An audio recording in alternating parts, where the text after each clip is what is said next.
What happens when the woman who steps out of the carriage isn't the man he's been waiting for? Caleb Ashford has carefully arranged everything: an experienced wife, a mother to two children, a practical partner for his failing farm. But fate sends in a complete stranger, young, frightened, and carrying a secret she hasn't dared to confess. In a moment, all his plans crumble.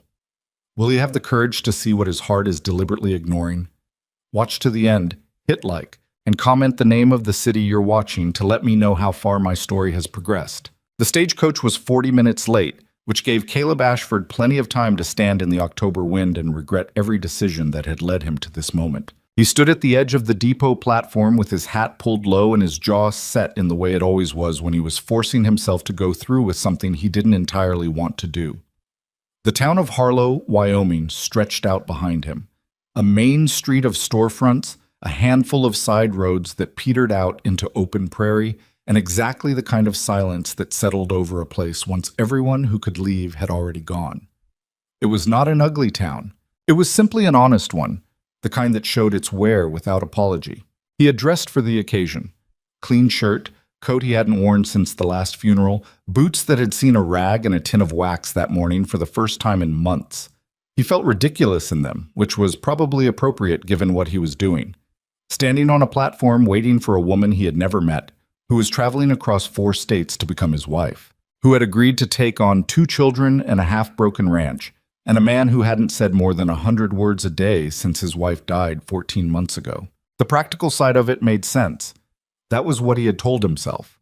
Behind him, leaning against the depot wall with his arms crossed and a look of studied neutrality on his face, stood his neighbor Roy Finch, who had agreed to drive the buckboard and had so far managed to say almost nothing, which was one of the things Caleb genuinely appreciated about him. "You doing all right?" Roy asked. "Fine. You look like a man heading to a hanging." "Appreciate that." Roy was quiet again. A dog crossed the street at the far end of town and disappeared between 2 buildings.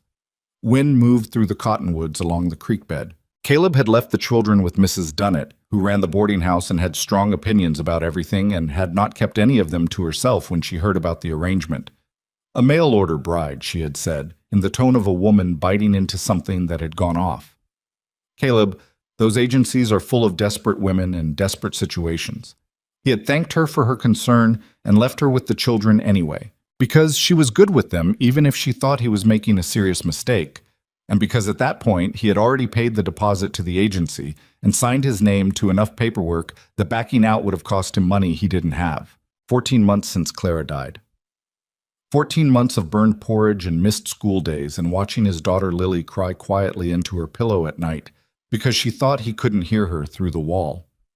14 months of his son Ben going stiff and blank-faced whenever anyone at school asked about his mother, and coming home and throwing rocks at fence posts until his arm gave out. Caleb had tried. He had done his honest best by them. But he was a man who had spent his life learning how to work land and fix things that broke with his hands, and grief didn't work like that, and children needed things he did not know how to give. The agency had sent a profile.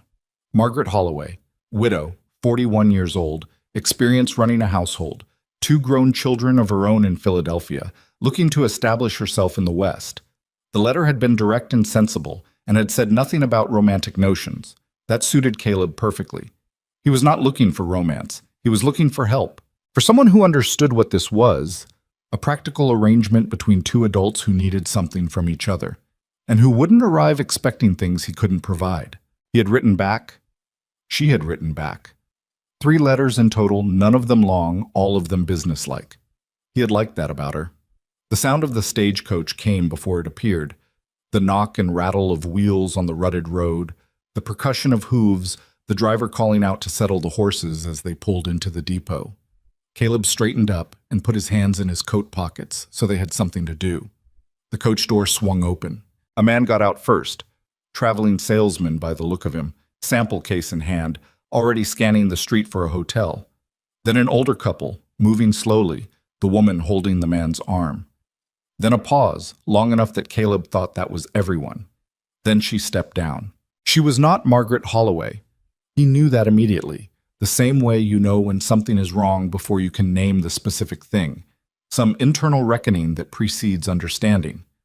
Margaret Holloway was 41, the woman standing on the platform looking back at him with enormous dark eyes and a face that barely knew its third decade was not 41 years old by any reasonable measure.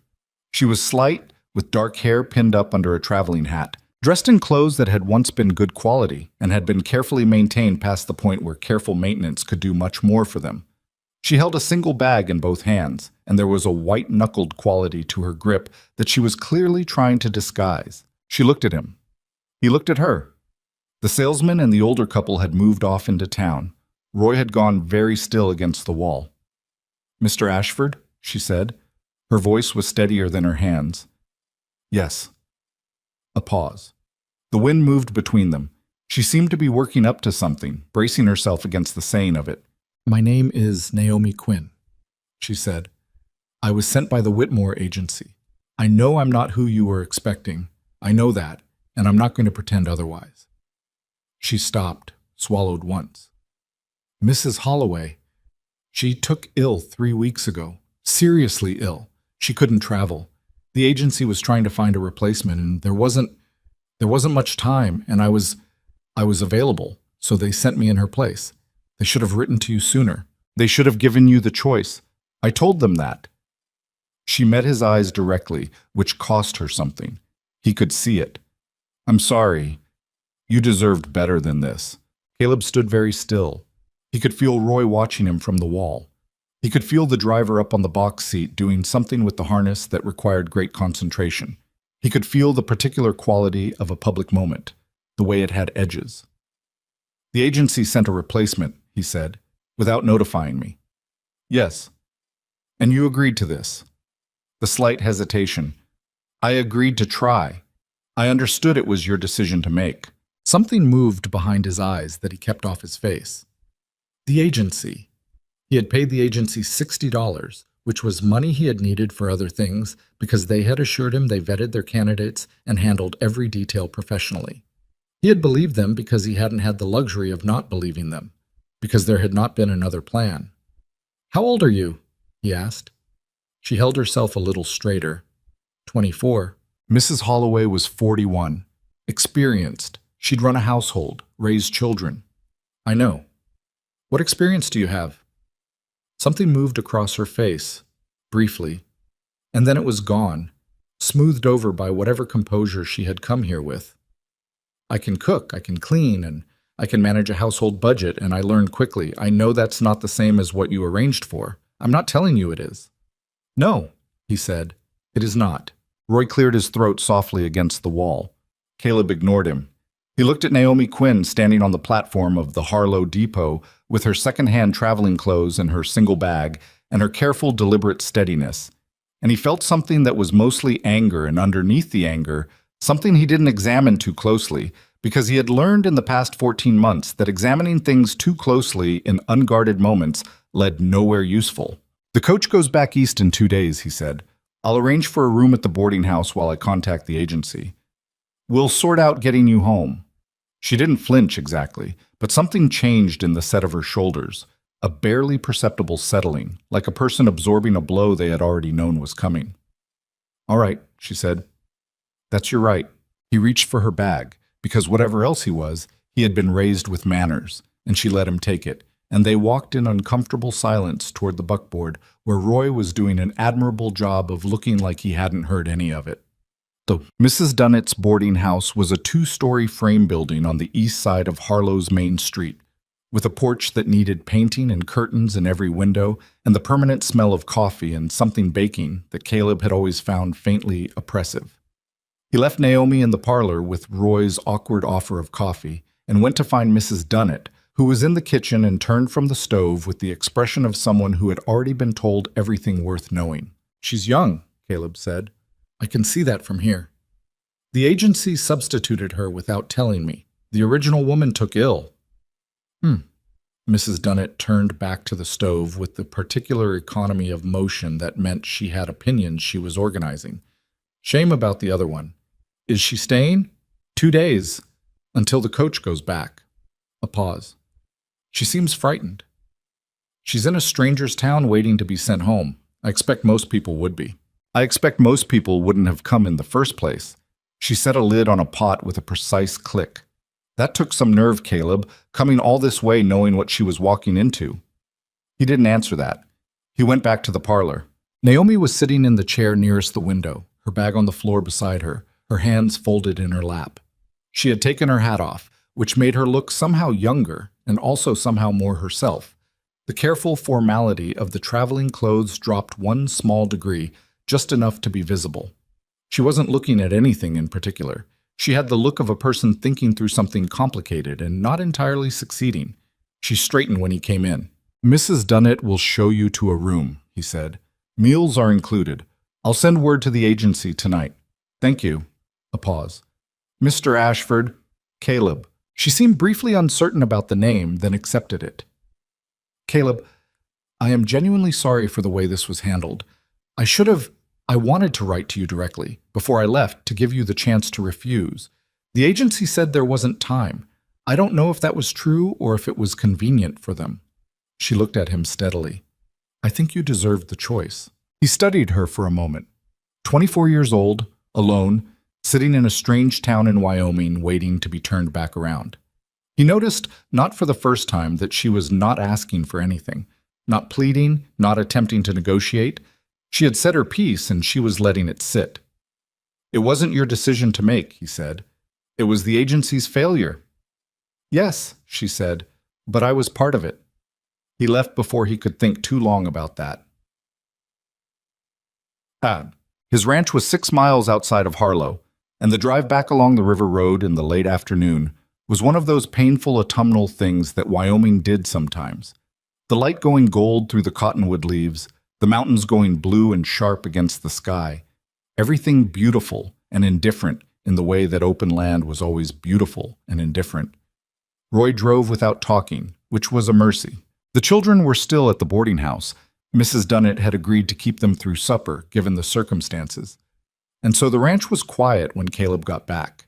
He went through the barn, checked the stock, did the things that needed doing, and tried not to think about the $60 and the paperwork and the way the agency had taken his money and sent him a 24-year-old girl with no experience and a single bag. He tried not to think about what she had said. "I wanted to give you the choice." He went inside and started a fire and sat in the kitchen for a long time. The house had a way of talking to him since Clara died. Not in any mystical sense. He was not a man given to mystical thinking, but in the way that empty places hold the shape of what they used to contain. The chair where Clara had sat to mend things. The hook by the door where her coat had hung for 7 years. The smell of the kitchen, which had been wrong for 14 months in a way he couldn't name and wasn't sure he wanted to. He had contacted the agency in August.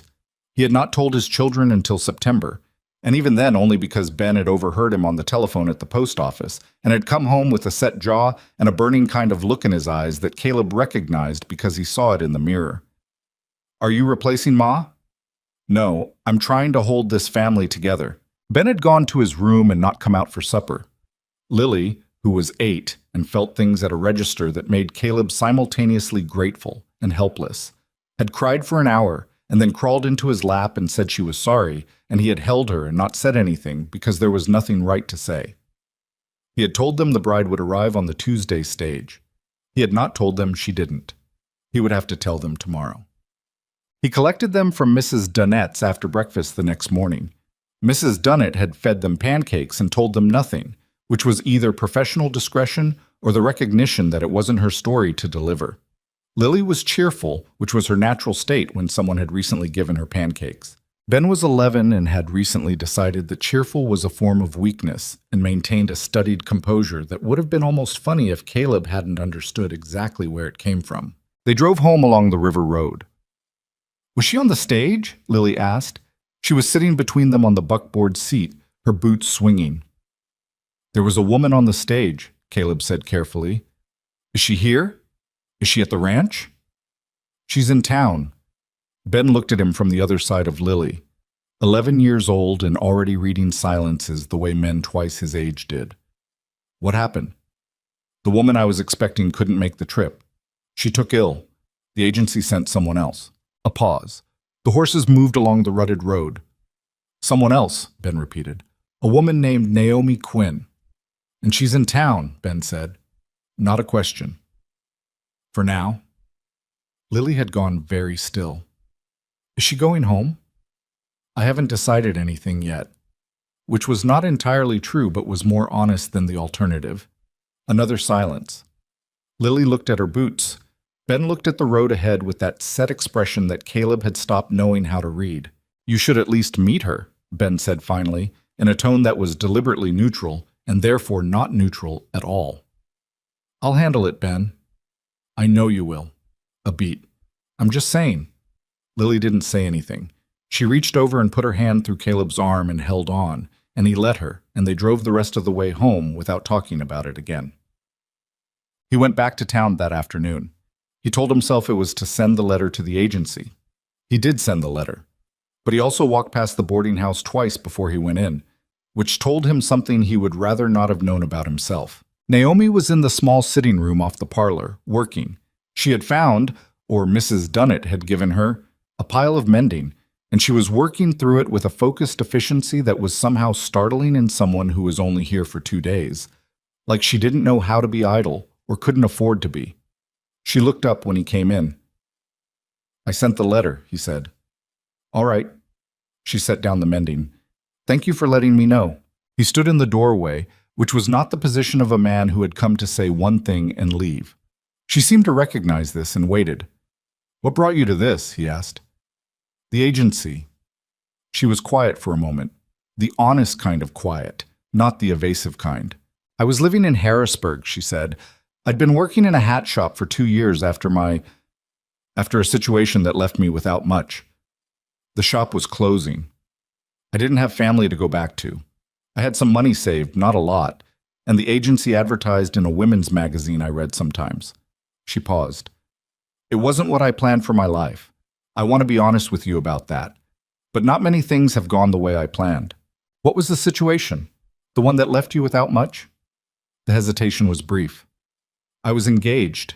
He changed his mind. And in the process of changing it, some things became complicated. Financially. He didn't push on that. Are you frightened? He asked instead. She looked at him steadily. Yes. Not of you. Of being sent back to nothing. A pause. That sounds like I'm making an argument for keeping me. I'm not. I'm just answering your question. I know you are. He sat down in the chair across from her, which surprised them both, he thought. Tell me honestly, he said, what you know how to do. Not what you want me to believe you know how to do. What you actually know. She studied him for a moment, as if recalibrating. I can cook from scratch, she said. Not fancy. I don't know much that's fancy, but solid meals and I don't waste things. I can manage a kitchen and a household budget, and I'm careful with money because I've had to be. I can sew, I can clean, I can do laundry, I can deal with suppliers and keep accounts. I'm good with numbers. A pause. I don't know ranching. I know nothing about cattle or horses beyond how to not startle one.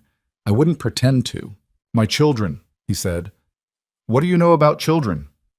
Not as much as Mrs. Holloway would have. I don't have my own. Another pause. I was the eldest of 5. I helped raise my brothers and sisters. I know that children aren't little adults, and I know they need stability, and I know that grief does strange things to young people because I watched it do strange things to my youngest brother after our father died. She held his gaze. That's all I can tell you. He sat with that for a moment. The ranch is struggling, he said. I'm not going to pretend it isn't. We had a bad summer, cattle prices dropped, and there's a note at the bank that I'm managing, but only just. I can't pay you a salary. I can give you a home and a fair life, but I can't promise you prosperity. I didn't come looking for prosperity. What did you come looking for? She was quiet again. A real pause, the kind where the person was actually thinking and not just performing thought. Somewhere that needed me, she said finally. Somewhere I wasn't extra. Caleb didn't respond to that. He sat with it, the way you sat with something that had more truth in it than was comfortable to look at directly. He had his own version of that feeling, after all. The particular weight of a man who had spent 14 months being needed by 2 children in ways he wasn't sure he was equipped to meet. He stood up. I'll come by tomorrow morning, he said. Early. My children will be with me. No promises. But I think you should meet them. Something shifted in her face. Not relief exactly. Too careful for that. But something. Thank you, she said. He left without letting himself examine why he had said it. Morning came the way mornings did in October. Gray and cold at the edges, the kind of light that made everything look like a photograph of itself. Caleb had the children dressed and the buckboard hitched before 7, which prompted Ben to observe that it was early and Lily to ask 5 times if she could sit in the front. You always sit in the front, Ben said. I'm asking if it's okay. You always ask if it's okay, and then you sit in the front. That's because it's always okay. Ben looked at Caleb with the expression of a man who had already lost this argument and knew it. Caleb didn't comment. He climbed up, Lily inserted herself between them, and they went. The boarding house was quiet at 7 in the morning. Mrs. Dunnett answered the door in her apron and said Naomi was already up, which she delivered with the tone of a woman revising an opinion. Naomi was in the kitchen, helping with the breakfast dishes. She was still in her everyday clothes. The traveling outfit had been replaced with something simpler, a gray dress that had also seen some years. And her hair was loose at the edges in the way it got when you'd been working with your hands. She turned from the sink when they came in. Lily, who had been constructing some elaborate social strategy in her head for the past 6 miles, abandoned it completely and said, Your hair's pretty. Naomi blinked. Thank you. Mine gets all knotted. Pa doesn't know how to do it right. Lily, Caleb said. It's true. She looked up at Naomi with the forthright directness of an 8-year-old who hadn't yet learned to be strategic about sincerity. Are you going to stay? I don't know yet, Naomi said honestly. That depends on your father. He says he hasn't decided. I know. Lily considered this with the seriousness it deserved. Then she said, Would you want to? Stay, I mean, if it was up to you. A pause. Naomi looked at the girl for a moment. Yes, she said. I think I would. Ben, who had stayed in the doorway and crossed his arms and done everything short of wearing a sign that said, I am reserving judgment, watched this exchange without expression. But when Naomi looked at him, just looked, didn't smile too wide or say something trying to be friendly, and said simply, You must be Ben. He uncrossed his arms. Yeah, he said. Your father says you help run the ranch. A beat, the faintest shift in the set of his jaw. Not quite pride, but adjacent to it. Some of it. I'd like to hear about that sometime. I don't know anything about ranching. Nothing? Nothing useful. He looked at her for a moment, and Caleb, watching from across the kitchen, could see the boy recalculating. Ben did not like to be managed. He had an 11-year-old's radar for adults who were being nice to him because they wanted something. But Naomi had said it the way you said a fact, without any performance of warmth, and that was a language Ben recognized. It's not that complicated, Ben said, once you know it. I'm sure, Naomi said. Everything usually isn't. Wasum. They spent 2 hours at the boarding house. Naomi made coffee and helped Mrs. Dunnett with the mid-morning cleaning and talked to the children with a naturalness that Caleb couldn't fully account for. Not the performed ease of someone trying to be liked, but the actual ease of someone who was simply present. Lily followed her from room to room. Ben circled at a distance that gradually became a shorter distance. Caleb watched. He was watching, specifically, for the thing that would confirm his instinct to send her home. The thing that would make the decision clean and clear. He had gotten good in the past year at protecting himself from things that weren't clean and clear, at keeping the borders of his life manageable, because manageable was the difference between keeping this family afloat and going under. He didn't find the thing. What he found instead was his daughter sitting on the floor of the parlor with a woman she had met that morning, showing her a drawing she had done of a horse that looked mostly like a horse, and Naomi studying it with genuine attention and saying, You've got the legs right. That's the hardest part. And Lily flushing with the particular pleasure of a child who has been taken seriously by an adult. He found his son, later, explaining the mechanics of a water pump in the backyard to Naomi, with the patient condescension of someone who knows a great deal and doesn't often get asked. And Naomi listening without interrupting, asking one question that turned out to be exactly the right question, and Ben's face doing that thing it did when he didn't want to be pleased about something but was. He found himself standing in Mrs. Dunnett's kitchen doorway. Thinking about $60 and bad summers, and a note at the bank, and 2 children, and an empty house. Thinking about somewhere that needed me. He was still standing there when the sound changed. It happened in the back hallway, a sharp crack, high-pitched, and then Lily's voice, which started with a word and became a cry before the word finished. Caleb moved without thinking, down the hall and around the corner, where Lily was on the floor with her hand pressed to her knee and blood on her palm and her face scrunched against tears she was fighting. She had caught the edge of the wood box, a splinter, long and mean, driven into the soft skin below her kneecap. She was 8 years old and she was trying very hard not to cry in front of anyone, which made it worse, the trying. Naomi was already there, not in a rushing, fluttering way. She had simply moved, and now she was on the floor beside Lily, not towering over her the way adults did when they were trying to help, but down at her level. "Let me see," she said. Lily, who had been holding herself rigid against the pain, released something. Some held breath, some braced against the world, and let Naomi take her hand. "That's a good-sized one," Naomi said, examining the splinter with matter-of-fact calm, the way a person talks about a problem that is real but solvable. "Does it hurt all the way up to here?" She touched a point above the knee gently, and Lily shook her head. "Good. That means it's just in one place. I'm going to need a needle and some clean cloth." She looked up at Caleb, who was in the doorway. Something passed between them, not anything he could have named, and he went to find Mrs. Dunnett. He came back with the needle and cloth in 2 minutes. By the time he returned, Lily had stopped fighting the tears and had actually cried some of them, leaned against Naomi's shoulder, and was now in the relieved, slightly embarrassed state that comes after. Naomi was talking to her quietly. Something about a time she'd gotten a splinter from an apple crate that had been 3 times the size, which was probably not true but was told with enough detail to be interesting. Lily noticed Caleb in the doorway. "She's going to get it out," she said, with the grave confidence of someone who has authorized a medical procedure. "I can see that," he said. He watched Naomi work. Careful, efficient, not making more of it than it was, not less. Talking to Lily the whole time in a steady voice that gave the girl somewhere to put her attention that was not the needle.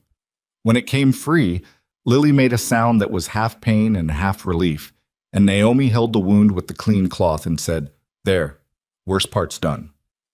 "Did you get it all?" "Every bit." Lily examined her knee with critical interest. "Will it scar?" "Probably not. Maybe a little." "I don't mind a scar," Lily said. "Ben has too."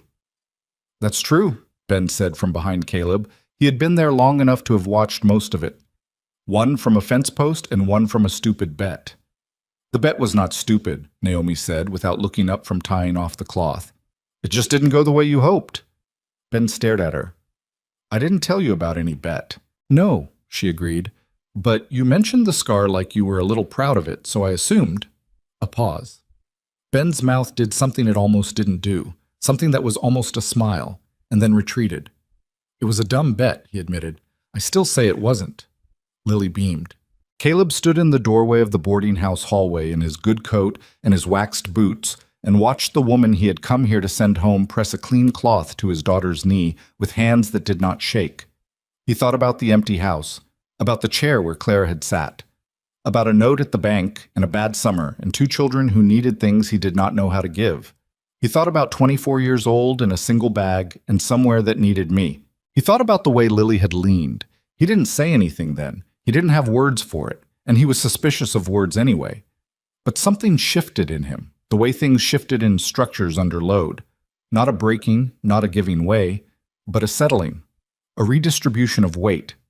He would sleep on it. He was a man who slept on things. But the decision, when it came, he already knew, somewhere below the careful logic he'd built his life on. The decision was not going to be the one he'd arrived at that depot expecting to make. He drove home with his children in the long afternoon light, the mountains going copper against a sky that couldn't decide if it was done with the day. Lily sat between them again with her wrapped knee and an expression of deep satisfaction. Ben was quiet in the particular way he got when he had processed something and was still organizing where it fit. After a while, Ben said, "She's not what you asked for." "No," Caleb agreed. "She's not what Ma was either." "No one is." A pause. "That's not what this is." Ben looked at the road.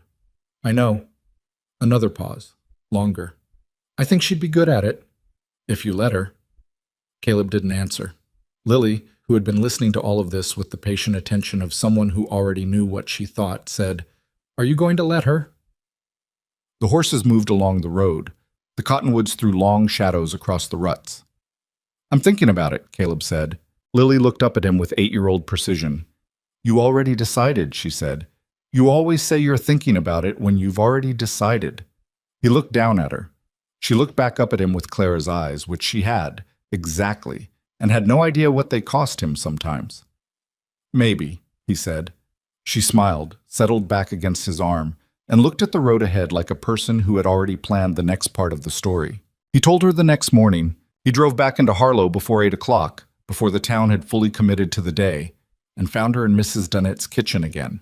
Apparently that was where she defaulted when she didn't know what else to do with herself, peeling potatoes with the focused efficiency of someone who needed her hands occupied. She looked up when he came in and read something in his face before he said a word, because he was beginning to understand, the kind of person who paid close attention. 30 days, he said. That's what I'm offering. You stay, you do the work, you get to know the children and the ranch, and at the end of 30 days, we decide together whether this continues. I'm not making any promises beyond that. She set down the potato. What changed your mind? He had expected her to say yes immediately, or to ask about terms, or to look relieved. The question caught him slightly off balance, which he suspected was not accidental. Yesterday, he said, what you did for Lily. That wasn't anything. That was a splinter. I know what it was. He looked at her steadily. It was the way you did it. You didn't make a production of it. You just did it. He stopped because he was already saying more than he'd intended, and he had a 30-year habit of not saying more than he intended. 30 days, fair trial, fair assessment. If it doesn't work, I'll pay your fare home myself. Naomi wiped her hands on the dish towel and looked at him with those careful dark eyes. And the marriage? That's a question for the end of 30 days. She nodded slowly, as if she were running calculations he couldn't see. I have one condition, she said. He hadn't expected that either. Go ahead. If I do something wrong, if I make a mistake, if I fall short of something you need, you tell me directly. Don't store it up. Don't decide quietly that it's not working and wait until the 30 days are up to say so. She held his gaze. I'd rather know when I've missed something. I can't fix what I don't know about. He studied her for a moment. Agreed, he said. Same goes in reverse. Something shifted in her expression, not quite a smile, but the precursor to one. All right, she said. Then, yes. She picked up the potato and went back to peeling, which he appreciated. No tearful gratitude, no dramatic moment, just yes, and back to work. He drove her out to the ranch that same afternoon, her single bag in the back of the buckboard, and Mrs. Dunnett watching from the porch with an expression that had moved over the course of 2 days from concern to something more like cautious interest. The ranch was called the Ashford Place, which was what everyone in the county called it, and what it had been called for 12 years since Caleb's father had deeded it to him. It sat on a bend of the Powder River tributary, 40 acres of working land, and another 80 that were grazing range, with a house that had been built in stages as money allowed and showed it. The original 2 rooms still solid, the additions a little rougher, a little more provisional. The barn was good. The corral needed a post replaced on the north side. The kitchen garden had gone to seed in late summer and nobody had cleared it. Naomi looked at all of it as they drove in and said nothing, which he respected. The children were home from school. Lily came out of the barn where she'd been bothering the barn cat and stopped in the yard when she saw the buckboard, and her face went through 3 or 4 rapid changes before settling on something that was mostly happiness with a thread of uncertainty running through it. Ben came out behind her and stood with his hands in his pockets, and his face was one thing only, which was careful. She staying? Lily said. 30 days, Caleb said. Trial basis. What does that mean? It means we're all figuring it out, Naomi said from beside him. She climbed down from the buckboard without waiting for help. Not out of pride, he thought, but because it simply hadn't occurred to her to wait, and landed in the yard and looked at the children directly. I'm going to need someone to show me where things are, inside and out. I don't like not knowing where things are. Lily immediately raised her hand like she was in school. I'll show you the kitchen, she said. Ben knows the barn, but I know the kitchen better. That's not completely true, Ben said. Name one thing in the kitchen. A pause. The big pot. Where is it? Another pause, slightly longer. In the kitchen. Show me where in the kitchen. He uncrossed his arms. I'll show you the barn, he told Naomi. She looked at him with something that was almost amusement. Thank you, Ben. He picked up her bag before she could and carried it inside, which Caleb watched with the particular feeling of a man who has predicted something and is not sure whether to be relieved or unsettled that he was right. The first week was not smooth. He had not expected it to be. Naomi moved through the house like someone learning a language by immersion, making mistakes, catching herself, adjusting. She burned the first batch of biscuits because the oven ran hot and nobody had told her, and she scraped the pan and made a second batch without comment, and the second batch was fine. She reorganized the pantry on the third day, not by making a project of it, but apparently because the previous system bothered her on some fundamental level. And when Caleb came in to find things moved, he said, "Where's the salt?" And she said, "Second shelf, left side, next to the flour." And it was, and it turned out that was a better place for it. She did not try to do everything at once. That was the thing he noticed first, that she seemed to understand the difference between what needed doing immediately and what could wait, and she worked in the order things actually mattered rather than the order that would make the most visible impression. The kitchen was functional before it was clean. The meals were consistent before they were interesting. She was building something from the ground up in the order a structure required. Caleb watched all of this from a careful distance, which was where he did most of his watching. The children were another matter. Lily had decided within 48 hours that Naomi was the most interesting person she had encountered in recent memory, a position she held with an 8-year-old's total commitment. She followed Naomi through the house asking questions about everything: where she was from, what Harrisburg was like, how she learned to cook, whether she had ever seen the ocean, what her favorite color was, did she like horses, had she ever been on a train. Naomi answered all of it with patience that didn't feel performed, and asked questions back, and Lily expanded in the particular way children did when an adult was genuinely listening to them. Ben was more complicated.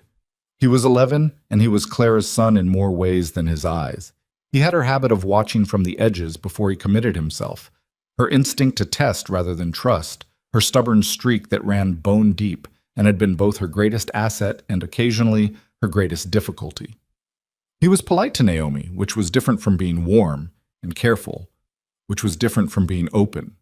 He helped when asked and offered nothing beyond what was asked, and watched her the way someone watched a fence they weren't sure would hold. Naomi seemed to understand this, or at least to leave it alone, which was probably the right approach.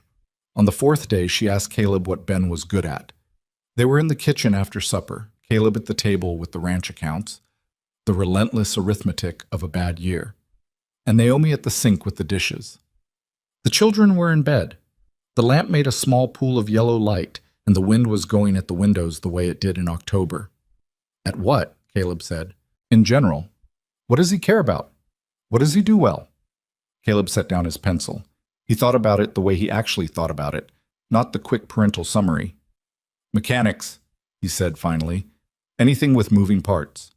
He rebuilt a hand pump last spring that I'd been putting off for a year. Figured out what was wrong himself, ordered the part, fixed it. He was 10. A pause. He reads. More than you'd think for a boy who acts like he doesn't. He hides the books. Naomi was quiet, drying a plate. He misses her, Caleb said, because it seemed to need saying.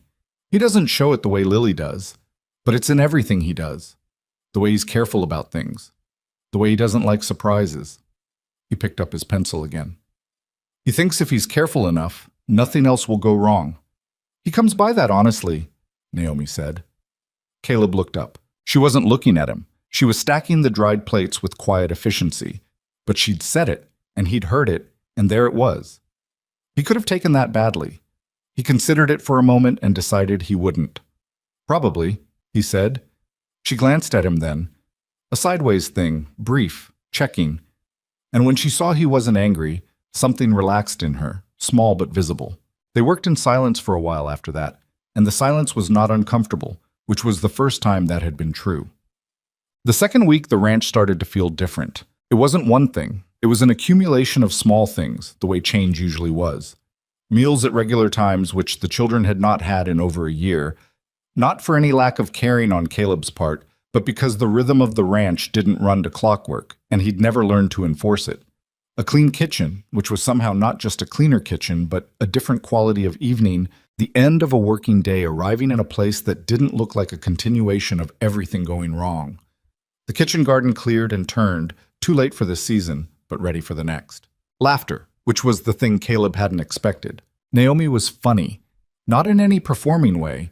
She didn't tell jokes or do bits, but she had an eye for the absurd and a dry delivery that caught people off guard. She described the chicken they kept in the yard, who had an elaborate personality and deeply held opinions about the positioning of her nesting box, with such precise seriousness that Ben, who had been eating his breakfast with the composure of a man twice his age, put down his fork and laughed. Actually laughed, the full kind that came from somewhere unguarded, and then looked slightly alarmed at himself. Naomi kept a straight face. "I'm just saying she has standards." "She's a chicken," Ben said. "She's a chicken with standards." Lily had been laughing since the second sentence and was now in the boneless state that children got when they'd laughed too hard. "She does have standards," Lily managed. "She won't lay if you look at her." "See?" Naomi said. "Standards." Caleb, who was standing in the kitchen doorway with his coat half on, had stopped putting his coat on somewhere in the middle of this. He stood there and watched his son laugh, and felt something move through his chest that he didn't try to name because naming it would make it fragile. He left for the barn before anyone saw his face. The town was a different matter. Harlow was not a large community, and the arrangement at the Ashford Ranch was not a secret, because nothing was a secret in Harlow for more than about 48 hours.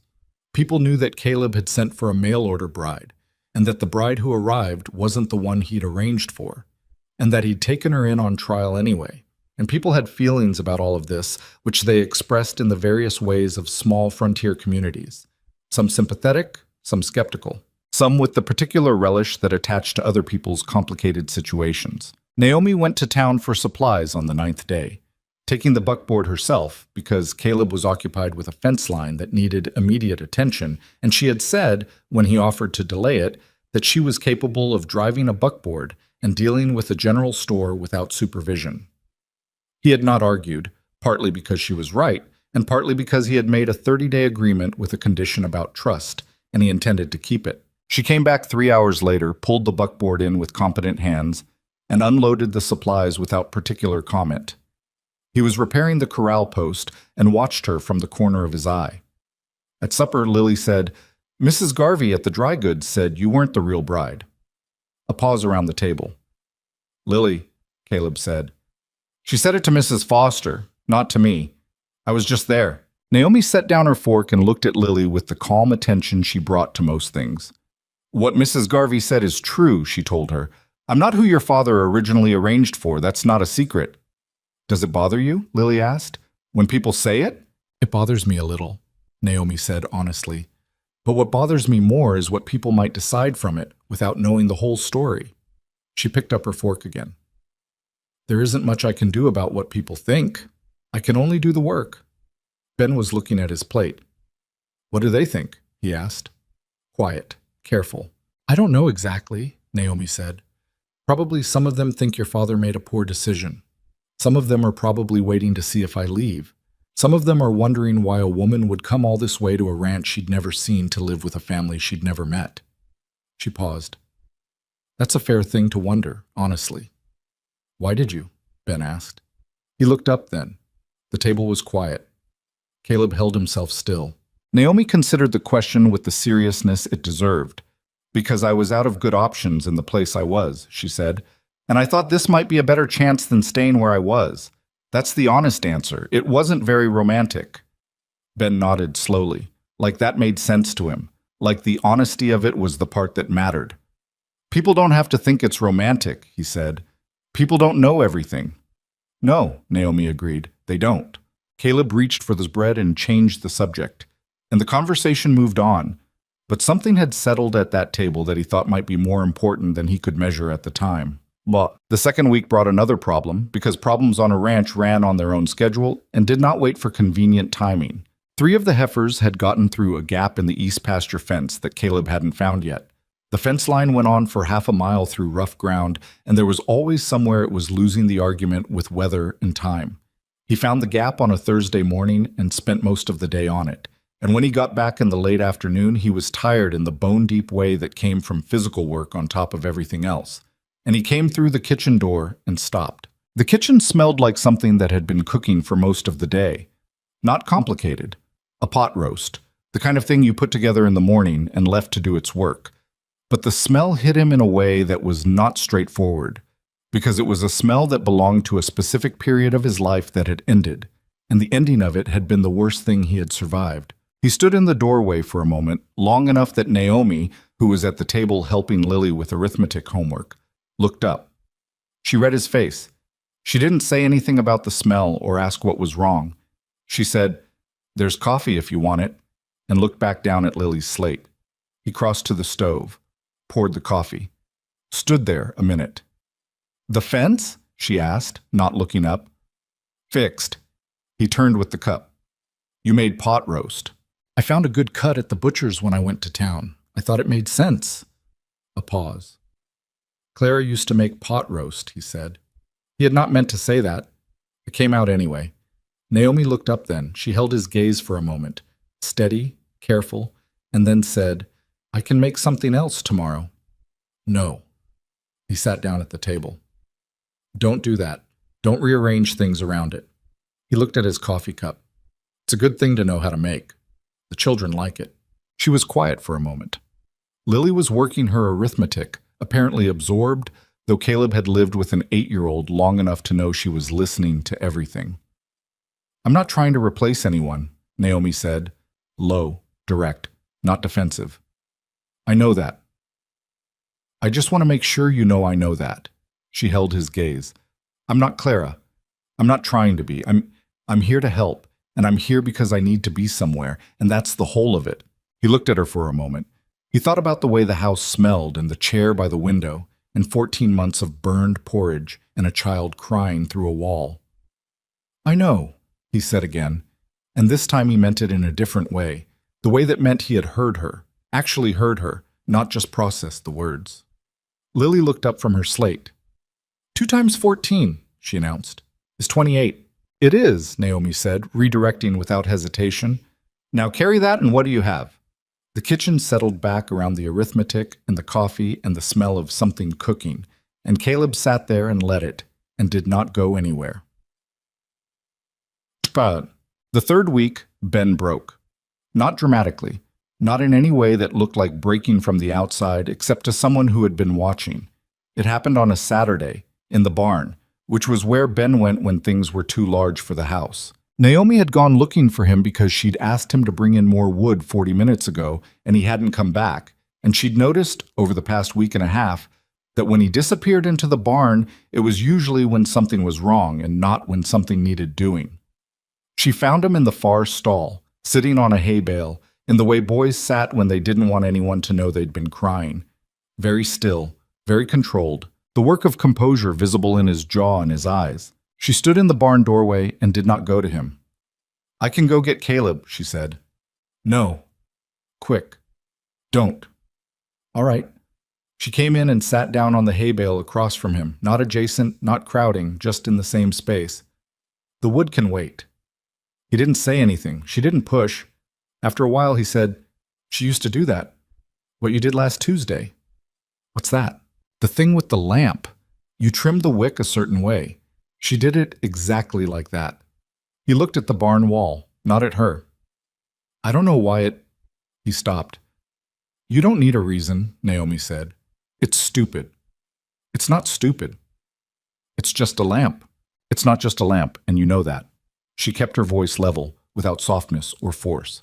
"It's a lamp that your mother touched the same way, and when you see someone else touch it the same way, it's—" She paused, picking the right word. "It's like hearing her voice from another room, for just a second." Ben was very still. "Yeah," he said. His voice had gone rough at the edge. Yeah, that's, yeah. She did not reach over and put her hand on his shoulder. She did not tell him it would be all right, or that time healed things, or any of the other sentences adults said to children in this situation that were true in the abstract and useless in the specific. She sat there and let him be in it for a while. My father died when I was 13, she said eventually. It wasn't sudden. He was sick a long time, and we knew it was coming. And that was somehow worse in some ways because you spent a long time waiting for the worst thing, and then it happened and you thought you'd be ready and you weren't. She looked at the barn wall. My little brother couldn't be in the kitchen for about 6 months because that's where she always was when she was home. He'd come in and just stop. Ben looked at her. Your mother was in everything, she said. She still is. That's not something that goes away. It just changes shape. She paused. I'm not going to pretend I know what you're going through. I'm not going to tell you it gets easier on any schedule. But I will say that what you're feeling right now isn't weakness. It's just love with nowhere to go. He looked at the barn wall for a long time, long enough that she thought he might not say anything else. Pa doesn't talk about her, he said. I know. Not because he doesn't. He does. He just... Ben struggled with the shape of it. He thinks if he says it out loud, it'll break something. Maybe, Naomi said, or maybe he's not sure you're ready to hear it. Ben looked at her sharply. Grief's funny, she said.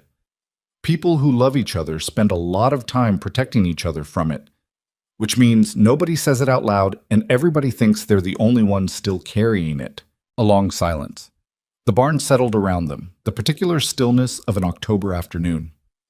Do you think he'll be okay? Ben asked. He was asking about his father. They both knew it. I think he loves you and your sister more than he knows how to say, Naomi said. I think that has to count for something. Ben nodded slowly. The roughness at the edge of his voice had eased. After a while, he stood up and said, I'll get the wood, and walked out of the barn without looking back, which was how 11-year-old boys ended conversations that had cost them something. Naomi sat on the hay bale for a minute before she followed him. Caleb found out about it secondhand, not from Ben and not from Naomi, from Lily, who had seen her brother's face when he came back from the barn and had the observational acuity of a small person who had learned to track emotional weather for survival. Ben cried, Lily told him, at a volume that suggested she understood this was important but had not yet calibrated appropriately. In the barn, and Naomi stayed with him. Lower your voice, Caleb said. Sorry. She dropped to a stage whisper. Naomi stayed with him. I heard you. Did you know Ben cried? I suspected. He never cries in front of me.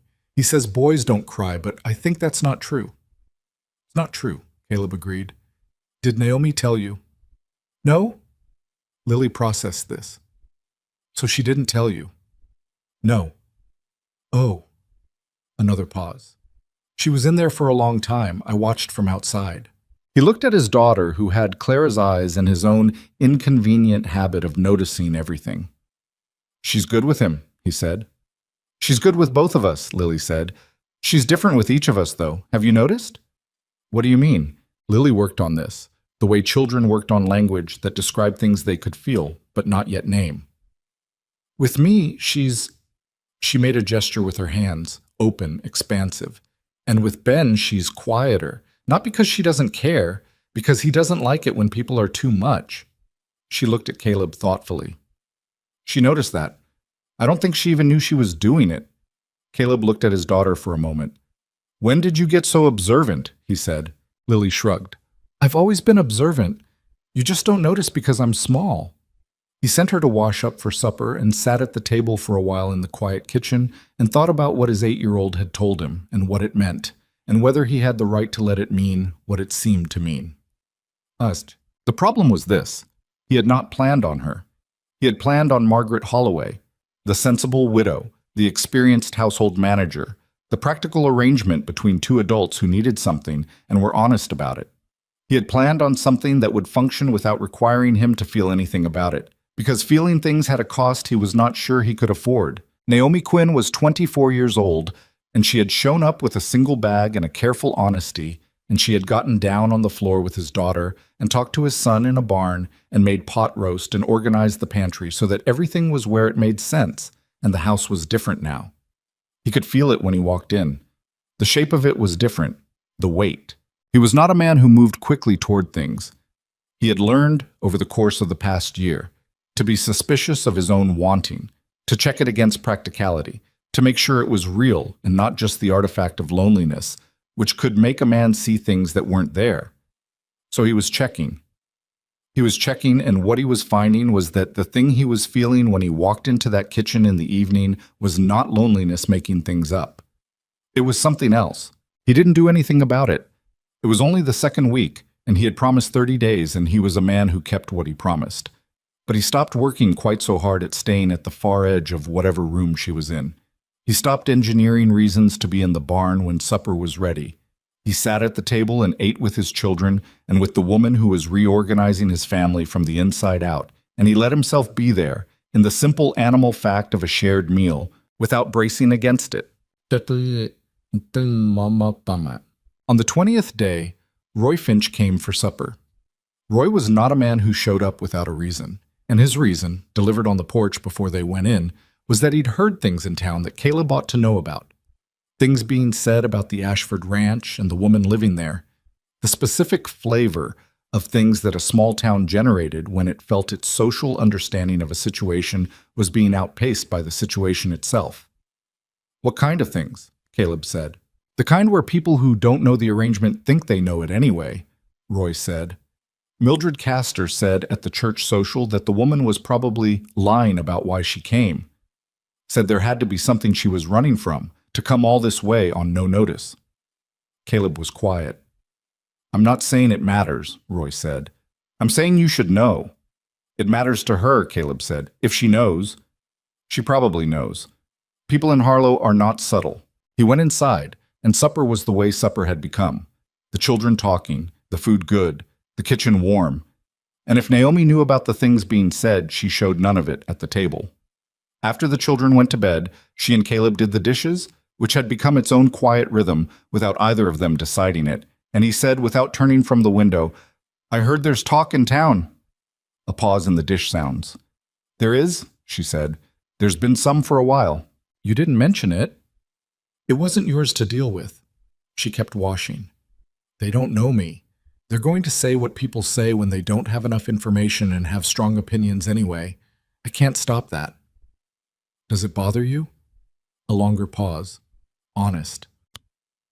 Yes, she said, because I've worked hard here and I've tried to be straight with everyone, and I know none of that is visible to people who only see what I look like from the outside.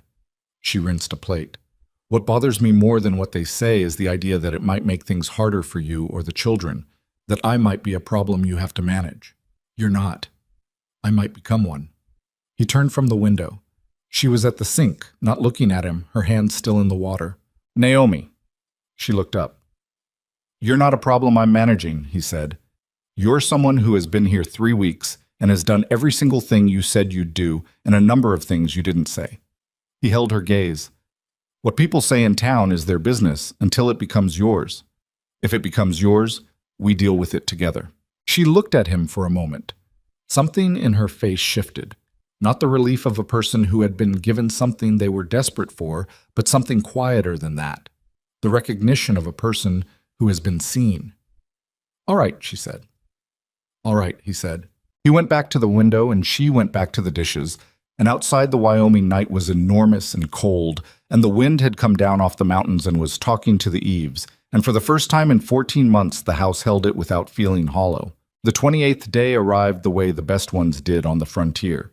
Clear and cold, and lit from the east with the kind of light that made the mountains look close enough to touch. Caleb was out before sunrise checking the stock, and when he came back in, Naomi had coffee on and was making something with the last of the dried apples that smelled good enough to change the quality of the morning. 2 days left on the 30-day trial, which had stopped feeling like a trial somewhere around day 18. He had not said this to her. He was building toward it. He was a man who built toward things rather than arriving at them suddenly. And he had his words mostly assembled in his head and was waiting for the right moment, which he had not entirely defined yet but believed he would recognize when it came. The shape of what he meant to say was something like, "This is working, and I think we should make it permanent," and underneath those words, further down, things he was not sure he had the language for yet. Lily came downstairs in her school clothes with her hair already half undone from whatever she'd done with it that morning, and Naomi fixed it without being asked, without making it a thing, just reached over while Lily was eating and repinned the pieces that had come loose, and Lily said thank you with her mouth full and didn't stop eating. Ben came down and ate and talked about something his teacher had said about the railroad coming through the county, and Naomi asked 2 questions about it that were genuinely curious, not politely performed, and Ben answered at length. Caleb sat at the table and drank his coffee and watched his family. He had not called it that in 14 months, not even in his head. He almost said it then, almost opened his mouth and said 2 more days and I'd like to talk, but the children were there and it wasn't that kind of conversation, and so he let the moment pass and told himself there would be another one, which he believed because there was no reason not to. He drove the children to school, came back, spent the morning on the water line at the north pasture that had been giving him trouble since September. He was back by noon, ate the lunch Naomi had left on the stove, she had gone to town for the week's supplies, and was in the barn working on a piece of tack that needed restitching when he heard the sound of an unfamiliar horse coming up the drive. He set down the leather and came to the barn door. The man coming up the drive was not someone Caleb had seen before. He was riding a good horse, which was the first thing you noticed, and was dressed in clothes that were too clean for the road he'd just traveled, which was the second thing, medium build, somewhere in his 40s, with the carefully composed expression of a man who had practiced it. He had a leather satchel across one shoulder. He pulled up in the yard and looked at Caleb with something that was not quite a smile. "Mr. Ashford," he said. Not a question. He'd been told what Caleb looked like. "That's right." Caleb came out of the barn. "Can I help you?" "I hope so." The man swung down from the horse with practiced ease. "My name is Garrett Pollard. I represent the Whitmore Marriage Agency out of Chicago." He reached into his satchel and produced a card, which he held out.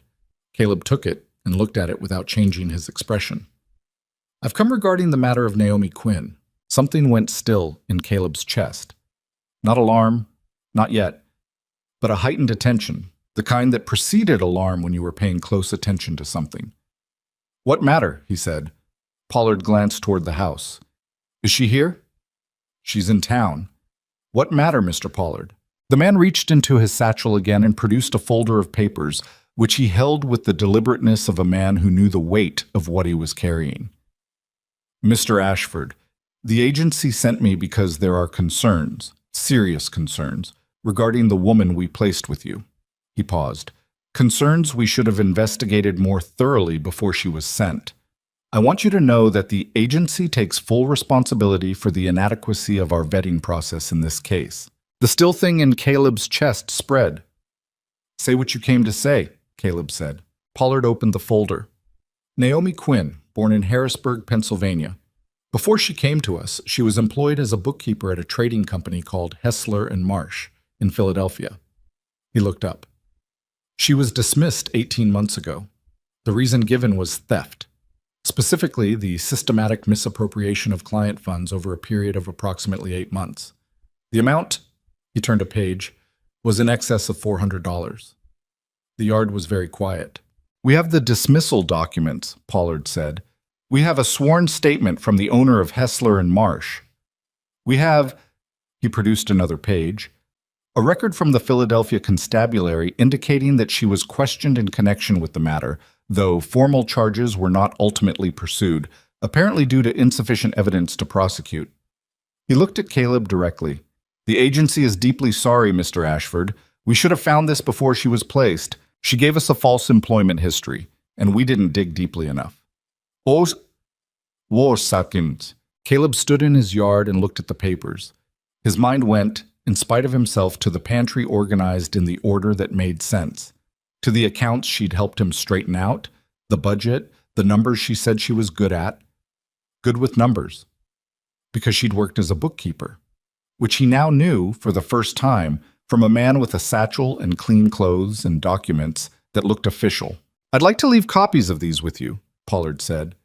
His voice had the careful gravity of a man delivering difficult news to a customer the company had failed. The agency will, of course, arrange and pay for her return passage. We feel responsible for this situation. Leave the papers, Caleb said. His voice came out level. Pollard set them on the top of the fence post with the practiced movement of a man who did this kind of thing and knew how it went. He didn't say anything else. He seemed to understand from Caleb's face that the time for talking had passed. He got back on his horse, rode out the way he'd come, down the drive, and back toward the county road. And the sound of the hooves diminished and then stopped. And Caleb stood in the yard with a folder of papers on his fence post and the October sun going through the cottonwoods. He picked up the papers. He read them twice, slowly. He was not a man who read quickly under any circumstances, and he was less so now, with his blood doing something complicated in his veins. The dismissal document looked legitimate. The sworn statement looked legitimate. The constabulary record looked legitimate. $400 over 8 months. He stood there and thought about Ben telling Naomi about the pump, and Naomi asking exactly the right question. He thought about her in the kitchen with the accounts, the quick, assured way she moved through numbers. He thought about, I'm good with numbers because I've had to be, which was true in a way he hadn't understood at the time. He thought about somewhere that needed me, and whether that was the whole story or whether there had been other reasons to need to be somewhere else very badly. He thought about the engagement she'd mentioned, the situation that had left her without much. He changed his mind. Some things became complicated. Financially. He went inside. He sat at the kitchen table with the papers in front of him and the coffee growing cold and waited. She came back at 2 in the afternoon with the week's supplies in the back of the buckboard and a small parcel under one arm that she hadn't mentioned she was getting, which turned out to be a book she'd tracked down at the dry goods for Ben. Something about mechanical engineering that she'd apparently special ordered 2 weeks ago without saying anything about it. She pulled the buckboard into the yard and saw his face and stopped. She stood there in the yard with the parcel under her arm and looked at him in the kitchen doorway, and he watched her register whatever it was she was reading in him, and he watched something change in her face. A bracing, a preparation. And then she said, "What happened?" He stepped back from the doorway so she could come in. She came in and set the parcel on the table and looked at the papers lying there, and he watched her look at them and knew from the way she went still that she recognized what they were. A man named Garrett Pollard came from the Whitmore agency, Caleb said. He kept his voice even. He left those. She picked up the top document. She read it. He watched her read it, watched her face, which told him almost nothing. The careful stillness of a person who had lived some hard years and learned to keep things off their face when they needed to. She set it down. "All right," she said. She looked at him steadily. "What do you want to know?" "Were you a bookkeeper at Hessler and Marsh?" "Yes."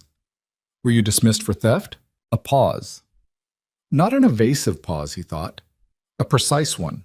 The kind where the person is being careful about what is true and what is not. "I was dismissed for theft," she said. That's what the dismissal papers say, and that's what they would always say, because that's what Edmund Hessler decided to put in them. "And the $400? "There was no $400, she said. "Not the way they've described it." "Then how?" She pulled out the kitchen chair and sat down. Not because she was calm, he thought, but because she had decided she was going to say all of this, and it was going to take some time, and she wasn't going to do it standing up like she was on trial. "I worked at Hessler and Marsh for 2 years, she said. "Edmund Hessler's son, Daniel, he was the one I was engaged to. We were engaged for 8 months. The whole time I worked there, I was good at it. I was careful. I kept his books in better order than they'd been kept in years, and I thought—" She stopped, composed something. "I thought everything was going to be fine. I thought I had something real."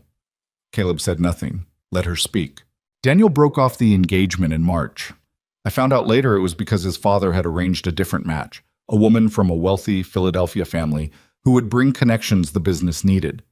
Daniel didn't fight it. He just stopped." She looked at the table. A week after he ended it, Edmund Hessler called me into his office and told me that a discrepancy had been found in the accounts. He had papers showing that $412 had been redirected over 8 months into an account in my name. She looked up. I had never seen that account. I had never opened it. But it existed, and my name was on it, and Edmund Hessler had documents. You're saying it was fabricated. I'm saying it was fabricated, she said. Yes, to give them legal grounds to dismiss me and to make sure I wouldn't be able to work in that city again, because a bookkeeper with theft on her record doesn't work anywhere reputable.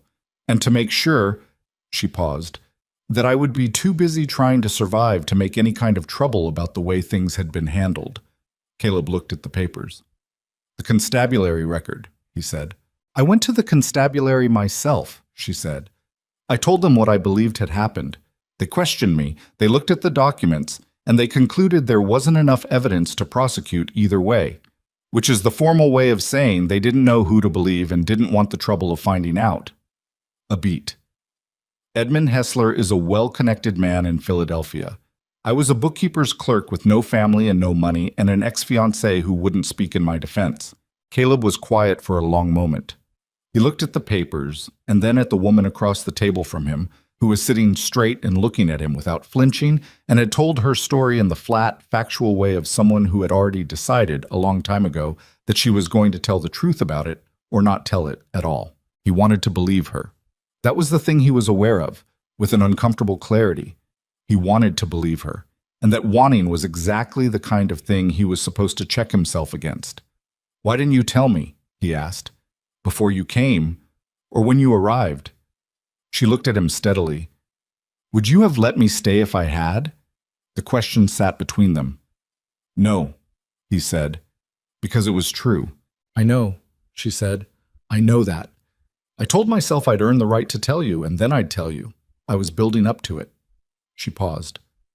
That was a mistake.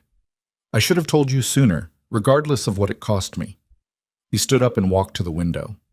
Outside, the buckboard was still in the yard, the supplies still in the back. The mountains were the same as they always were. Everything looked exactly like it had looked this morning. The trouble was this. He knew what it was to have a story that looked one way from the outside and another way from the inside. He knew what it was to have things said about you in town that were true in the technical sense and false in the sense that mattered. He had been on the receiving end of enough of that in the year since Clara died. The well-meaning and not-so-well-meaning assessments of his choices and his grief and his parenting, to know that the documents a man produced were not the same as the truth of a situation. He also knew that he was standing in his kitchen wanting to believe the woman behind him, and that this was not the same as having reason to believe her. I need to think, he said. All right. I'm not telling you to leave right now. I need to think. I understand. She stood. I'll bring in the supplies. She went out. He stood at the window and watched her unload the buckboard with the same unhurried efficiency she brought to everything, and he felt something tearing in him in two directions, and he did not know yet which direction was the right one. Well, he thought for the rest of the afternoon. He did it the way he thought about difficult things, which was while working, back to the tack that needed restitching, hands occupied so the mind could go where it needed to go. He went through it methodically. What he knew, what he didn't know, what could be verified. The documents looked real. That was a fact. The agency man had seemed credible. Also a fact. Naomi had lied by omission about her employment history. Undeniable. But also, he had seen her with his accounts. She was careful, meticulous.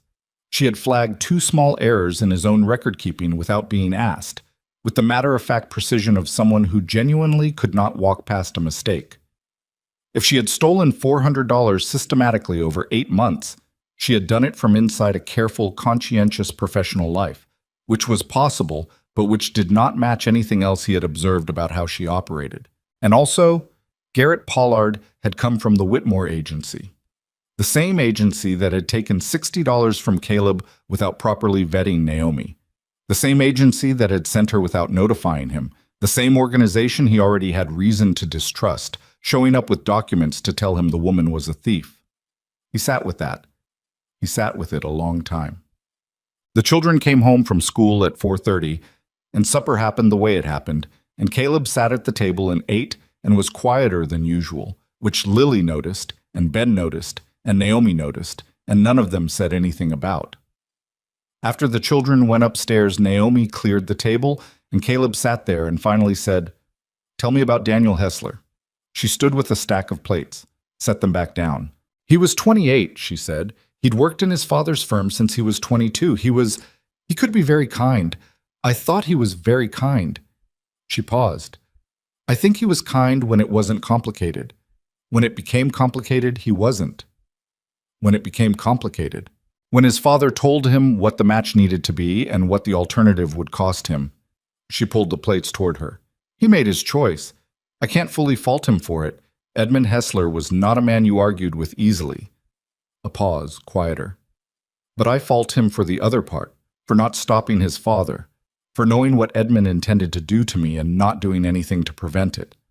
She moved to the sink. "He wrote me a letter afterward, an apology of a kind. He said he was sorry things had gone the way they had. He said he hoped I would understand." She rinsed a plate. "I didn't write back." Caleb was quiet. "What happened to the money?" he asked. "The account that was in your name." "I don't know. I assume Edmund Hessler moved it once its purpose was served. I never had access to it." She kept her back to him, washing. "I couldn't prove any of it. That's the whole of it, Caleb. I couldn't prove what I knew to be true, and the people with power to help me had no interest in helping me, and I was—" She stopped washing, stood at the sink. "I was 23 years old with no family and no money, and a dismissal for theft on my record, and I needed to be somewhere else entirely. I needed to start over somewhere nobody had already decided who I was." Caleb got up from the table and stood in the kitchen with his hands at his sides. He looked at her back, at the set of her shoulders, at the way she was holding herself together in the particular way she had, with no drama, no excess, just the sheer determined effort of a person who had been holding themselves together for a long time and had gotten very good at it. "I'm going to write to Philadelphia," he said, "to verify what I can verify." She turned from the sink. Her face was very still. "That's your right," she said. "It'll take 3 weeks, maybe 4. I know. I'm not asking you to leave while I wait." He looked at her. "But I want to be honest with you. I don't know what I'll find, and I don't know—" He stopped, made himself say it. "I don't know how I feel right now. I'm trying to be fair. I'm not sure I'm managing it." Something moved across her face. Not hurt, exactly. Something more complicated than that. "You're being fairer than most people would," she said. "I'm not sure that's true." "It is." He went to bed. He lay in the dark and listened to the wind and did not sleep for a long time. The next 3 days were the strangest of the 30 he had spent with her. The household continued to function. Meals were made, the children went to school and came home, the ranch work happened. On the surface, nothing was different, but something had shifted in the air between them. A new carefulness, a new distance. And the children felt it the way children felt these things, through the walls of adult composure, without being told anything. Lily was quieter than usual. She still talked to Naomi, still followed her through the morning chores, but with a slightly subdued quality. A child who sensed weather coming and didn't know from which direction. Ben watched more than he spoke, which was saying something. On the 3rd day, Roy Finch appeared again. Caleb went out to meet him in the yard because Roy arriving uninvited twice in 2 weeks meant something. "Heard Pollard came out," Roy said. "News travels." He stopped at Garvey's dry goods on his way out of town, talked to some people. Roy looked at the house. "People know, Caleb." Caleb said nothing. "What are you going to do?" "I wrote to Philadelphia, waiting on a response." Roy was quiet for a moment. "You believe her?" "I don't know what I believe." "That's not the same as not believing her." "I'm aware of that," Caleb said. Roy looked at him with the steady, uncomplicated regard of a man who had known him for 12 years and had long ago learned exactly how to be useful and when to back off. "Be careful," he said. "Not about her, about yourself. You have a history of making decisions from scared places and calling it caution." "I appreciate that." "I mean it as a friend." "I know you do," Caleb said. "Go home, Roy." Roy went. What? The letter came on a Wednesday, which was 14 days after he'd sent his. He collected it from the post office himself, stood outside on the boardwalk, and opened it right there because he could not stand to carry it back to the ranch unopened. It was from a man named Howard Briggs, who worked as a clerk in the Philadelphia Municipal Records Office and was a cousin of Roy Finch's wife. Roy had suggested the contact, and Caleb had taken it. The letter was 3 pages, and Briggs had been thorough. He had checked the constabulary records. He had spoken to a woman who had worked alongside Naomi at Hessler and Marsh. He had, through a contact of his own, made inquiries about Edmund Hessler and his son. Caleb read it twice, there on the boardwalk with the November wind coming down the street. What Briggs had found, the constabulary records matched what Naomi had said. She had gone to them first, which was not the behavior of someone with a guilty conscience. The woman who had worked with her said she'd been one of the most careful bookkeepers in the firm. Edmund Hessler had a documented history through the same contact of this pattern. It had happened once before, with a different employee, shortly after a different broken business arrangement. And Daniel Hessler had, 2 months after Naomi was dismissed, married the daughter of a railroad man out of New York. Caleb stood on the boardwalk and read the letter a second time. He folded it, put it in his coat pocket, stood there for a moment looking at the street. He thought he would feel relief. What he felt instead was something more complicated.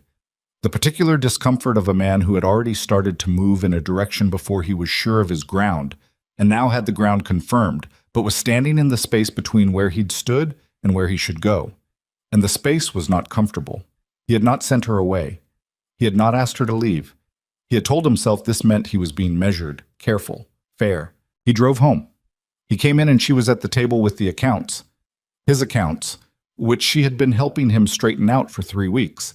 And she looked up when he came in, and he put the letter on the table in front of her. She picked it up and read it. She didn't say anything for a while. He stood across the table and watched her read it. When she finished, she set it down carefully. She was quiet for a moment that was difficult to read. "Does this help?" she asked. "Yes," he said. "It does." She nodded once. "I'm glad." She turned back to the accounts. He sat down across from her. "Naomi." She looked up. "I should have waited for this before making you feel uncertain about your place here," he said. "I knew what I thought I knew about you. I let a man with a folder of papers undo it in an afternoon." She held his gaze for a moment.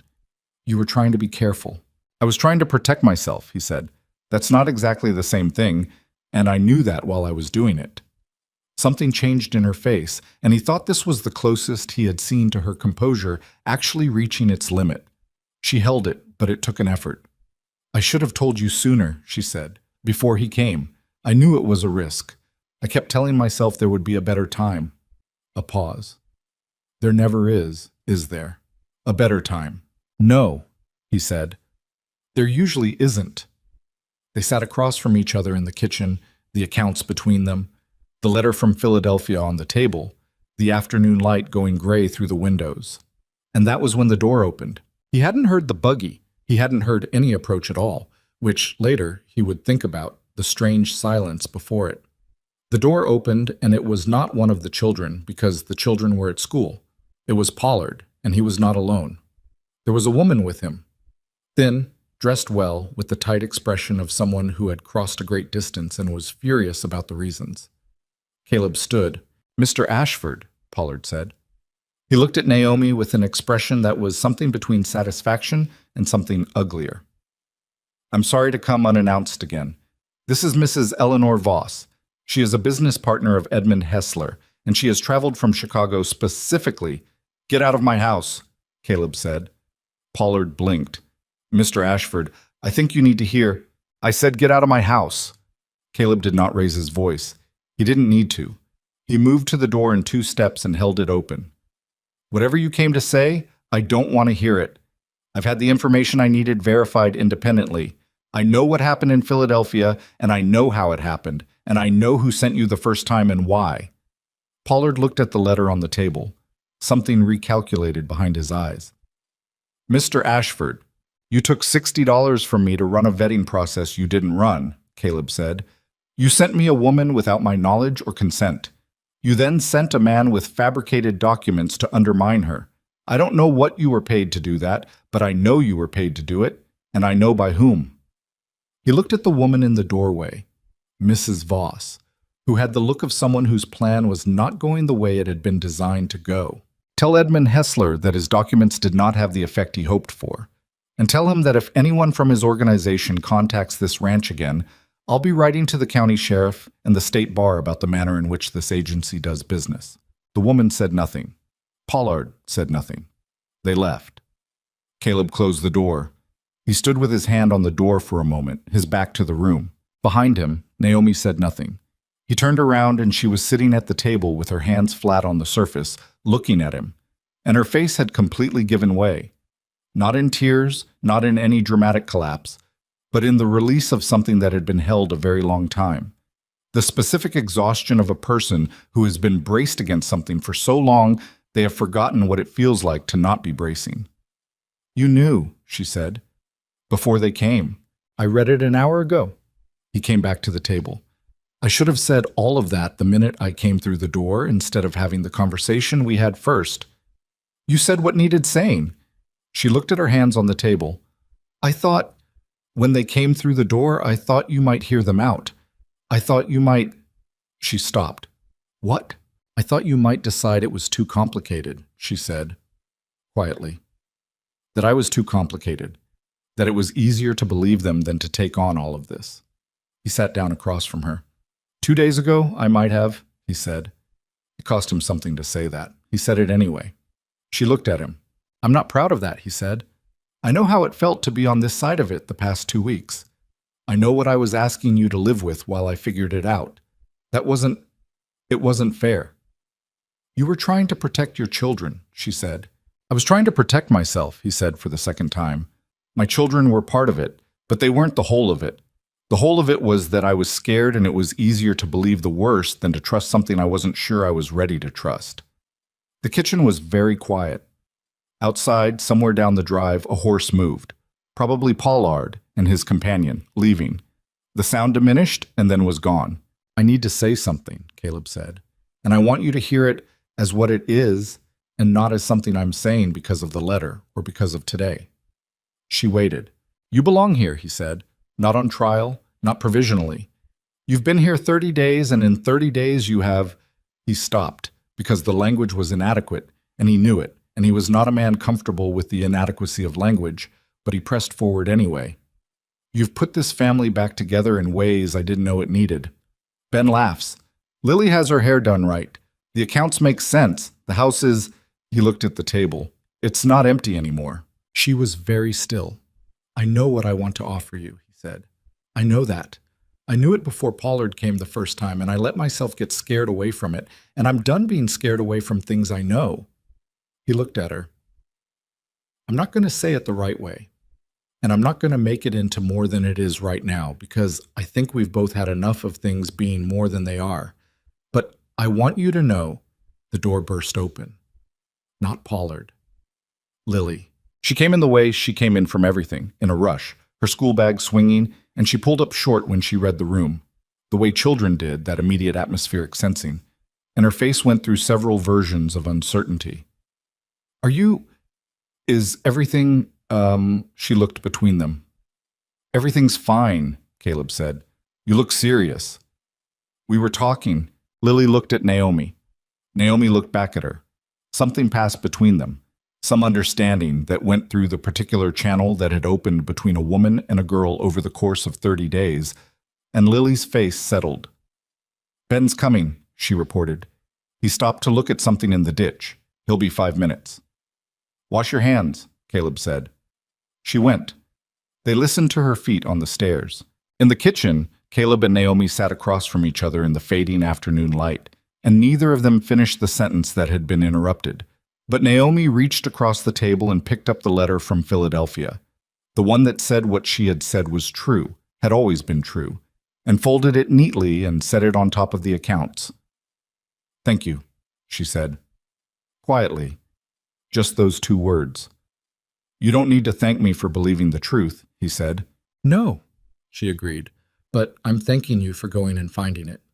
Ben came through the door then, smelling of mud and whatever the ditch had contained, and the kitchen filled back up with the ordinary sounds of children at the end of a school day.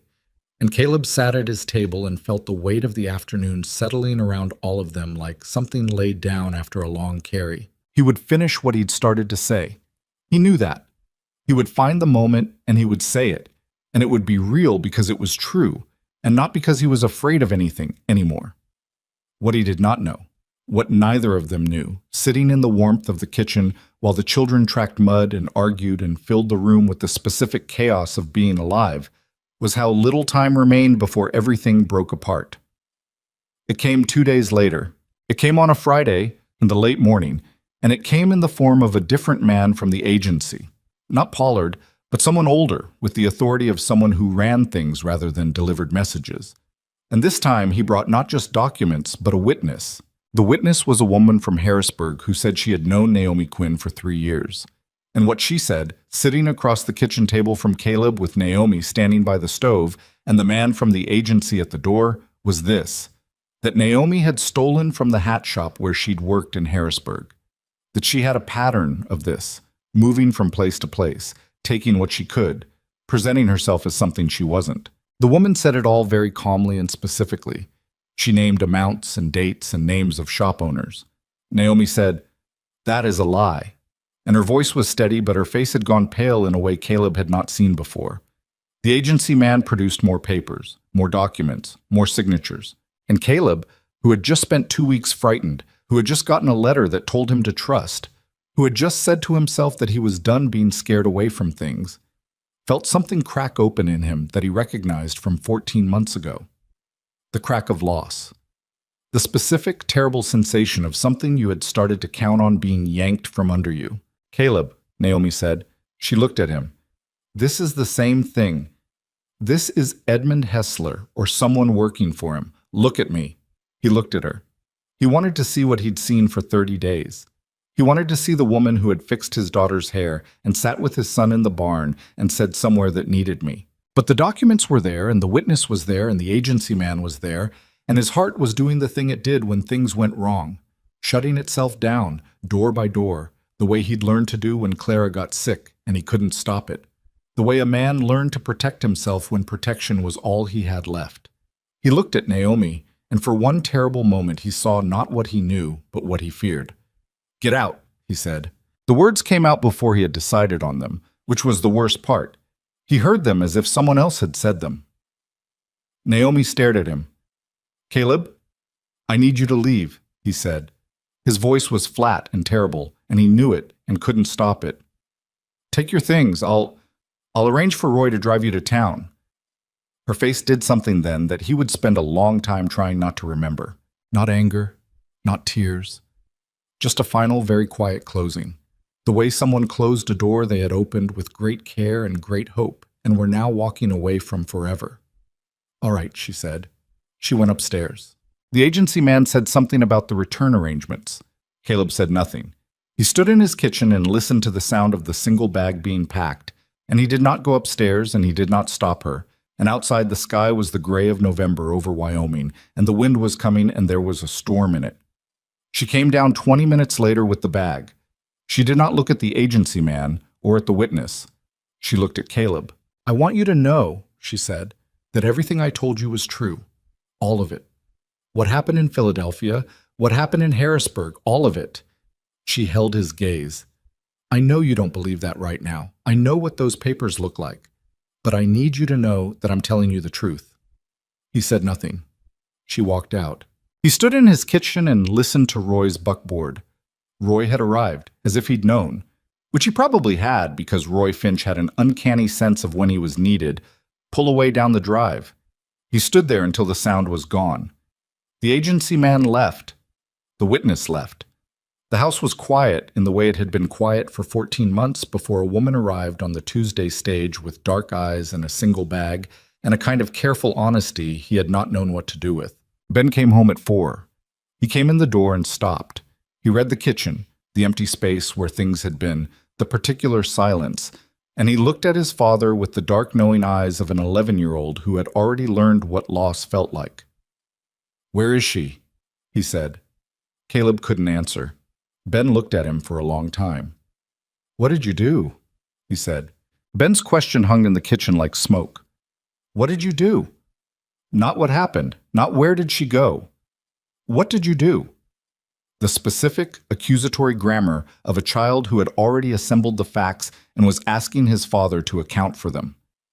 Caleb stood at the kitchen window with his back to his son and had no answer that was worth giving. There were more documents, he said finally.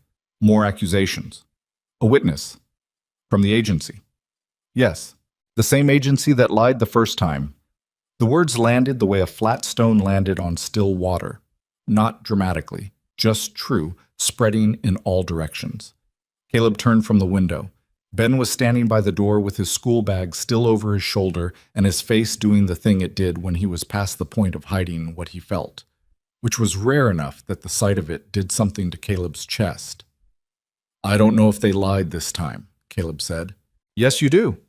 Ben's voice was even, almost too even, the specific control of a boy holding something very large.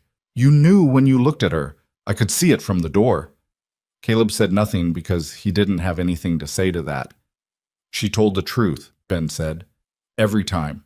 Everything she told us was true, and you sent her away because you got scared, and you didn't want to. He stopped, jaw working. You didn't want to have to trust somebody again. Ben. Am I wrong? The kitchen held the question. No, Caleb said. You're not wrong. Something shifted in Ben's face. Not relief, not vindication, just the particular pain of being right about something you desperately wanted to be wrong about. He put his bag on the floor. He sat down at the table in the chair that had been, for 30 days, the chair across from where Naomi usually sat. When does the eastbound stage go? He said. Saturday morning. That's tomorrow. I know. Ben looked at the table. She's at Mrs. Dunnett's. Probably. Then you have tonight. Caleb looked at his son. 11 years old, sitting at the kitchen table with Clara's eyes and Clara's stubbornness, and something else that was entirely his own, a kind of direct moral clarity that Caleb had not known what to do with when it turned itself toward him. It's not that simple, Caleb said. I can't just... It is that simple, Ben said. You know it is. You're making it complicated because you're scared, and it's easier to be complicated than to be scared. He met his father's eyes. She came all this way. She did everything right. She told us the truth when she didn't have to, and you sent her away because a man in clean boots showed up with papers. He paused. Ma would have told you that was a mistake. The mention of Clara was not a weapon. It didn't feel like one. It felt like what it was, a fact that Ben had sat with carefully before saying it, the way he sat with most things. Caleb felt something break open in his chest that had been building since the buckboard pulled out of the drive. Where's Lily? He said. Mrs. Garrett walked her home and saw what was happening and took her back to her place. A pause. She said to send word when things were settled. Caleb put on his coat. He did not go to Mrs. Dunnett's first. He went to Roy's place, which was 3 miles east, because Roy Finch had driven Naomi into town and would know where things stood, and also because Caleb needed someone to tell him things he did not want to hear in a way he could actually receive them, which was something Roy had always been capable of without making a production of it. Roy was in the barn when Caleb rode in. He came out and looked at Caleb's face and said, How bad? I sent her away. Roy was quiet for a moment. He had the expression of a man who had expected this and taken no pleasure in being right. She's at Dunnett's, he said. Stage is at 9 tomorrow morning. I know. So what are you doing here? Caleb got off his horse. I don't know what to say to her. The truth, Roy said. It's generally what works. I said things that... He stopped.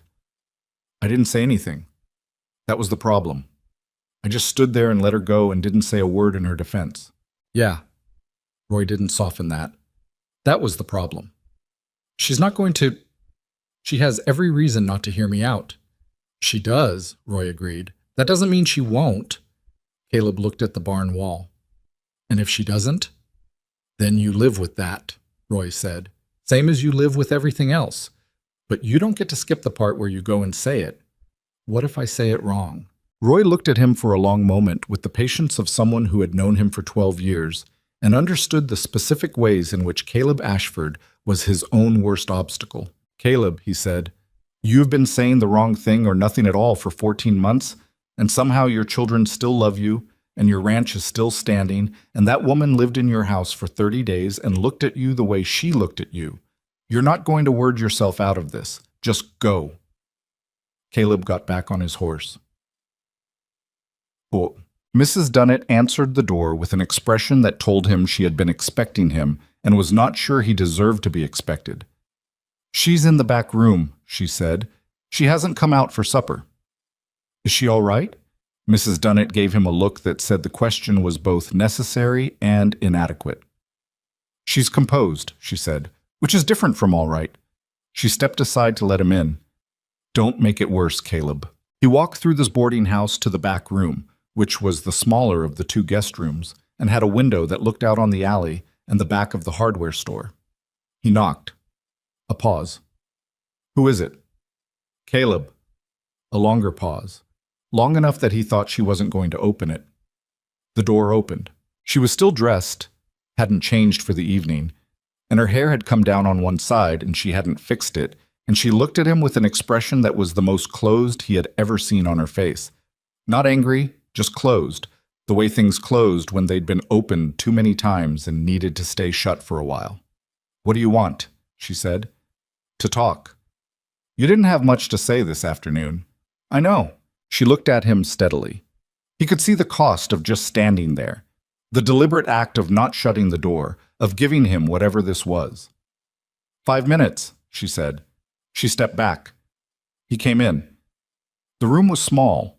A bed, a chair, the single bag on the floor looking exactly as it had looked the day she stepped off the stage. 32 days ago. He stood in the middle of the room, and she stood near the window, and between them was the worst thing he'd done in recent memory. "I was wrong," he said. She said nothing. "I knew when I looked at you that you were telling the truth. Ben knew. The fact that a man walked into my house with more papers—" He stopped, made himself continue. "I used it. I used it as a reason to do the thing I'd been building toward doing since the first time Pollard came. I got scared, and I called it caution, and I let you walk out of my house into the cold, and I didn't say a single word." Naomi had her arms crossed, not defensively, just the posture of someone keeping themselves together. "Why are you here?" she said. "The stage is in the morning. It's already arranged." "Because I'm not done saying what I should have said." "Caleb, I'm asking you to let me finish." He held her gaze. "Please." She was quiet. Something flickered in her face. "I have been afraid," he said, "since Clara died, of building anything I could lose again. I told myself it was practicality. I told myself the arrangement with the agency was practical. No feeling, no risk, no exposure. Just help for the children and help with the ranch, and everyone walks away with what they came for." "Miskita," he paused. "And then you showed up instead of who I planned for, and nothing was practical after that. From the first day, the way you were with Lily, the way you sat in that barn with Ben, the way you told me the truth about things even when the truth cost you." Oosh. He looked at the floor, then back at her. "I started to trust you," he said, "and I started to feel things I hadn't felt in over a year. And when Pollard came back with more papers and a witness, I had a choice. I could trust what I knew about you, or I could find a reason to be scared. And I chose to be scared because it was easier than risking being wrong about something I needed to be right about." The room was very quiet. Outside the window, the November wind moved down the alley. "I know that's not an excuse," he said. "I know sorry doesn't fix what it felt like to walk out of that house. I'm not here with excuses. I'm here because tomorrow that stage leaves and you'll be on it, and I will have let the best thing that's happened to this family in a year and a half walk away because I was a coward, and I cannot—" His voice shifted just slightly, and he steadied it. "I cannot stand in front of my son and my daughter and tell them that's who I am. And I cannot stand in front of you and not say that I know what I did." Naomi uncrossed her arms. She turned to the window. He couldn't see her face. "You have to understand something," she said. Her voice was low. "I came here with nothing. I told you that from the first day. And I built something here. In 30 days, I built something with those children, with that house, with—" She stopped. And you took it away. Not because I did anything wrong, because you got scared. She turned back to him. Do you know what that's like? To have something taken from you that you built honestly for the second time? I think I'm beginning to, he said. She looked at him.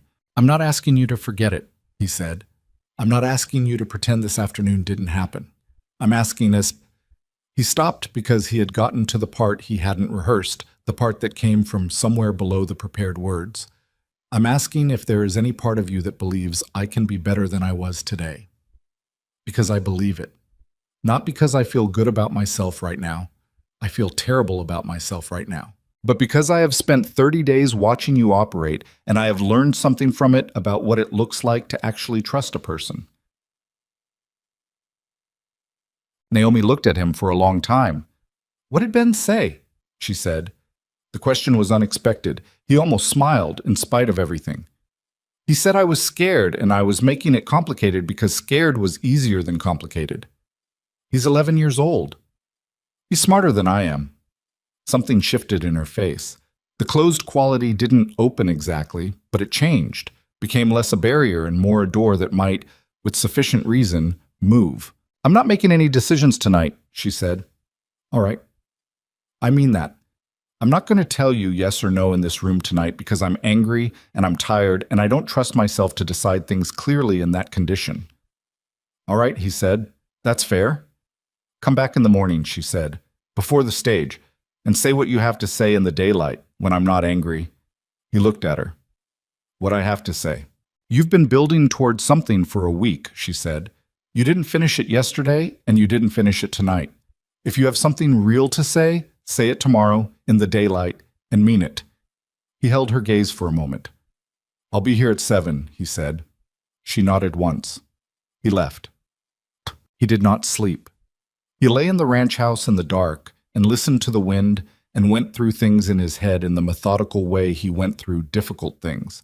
But this time, the method broke down somewhere around midnight, because what he was working on was not a practical problem with a practical solution, and he did not have the right tools for it. Ben knocked on his door at around 2 in the morning.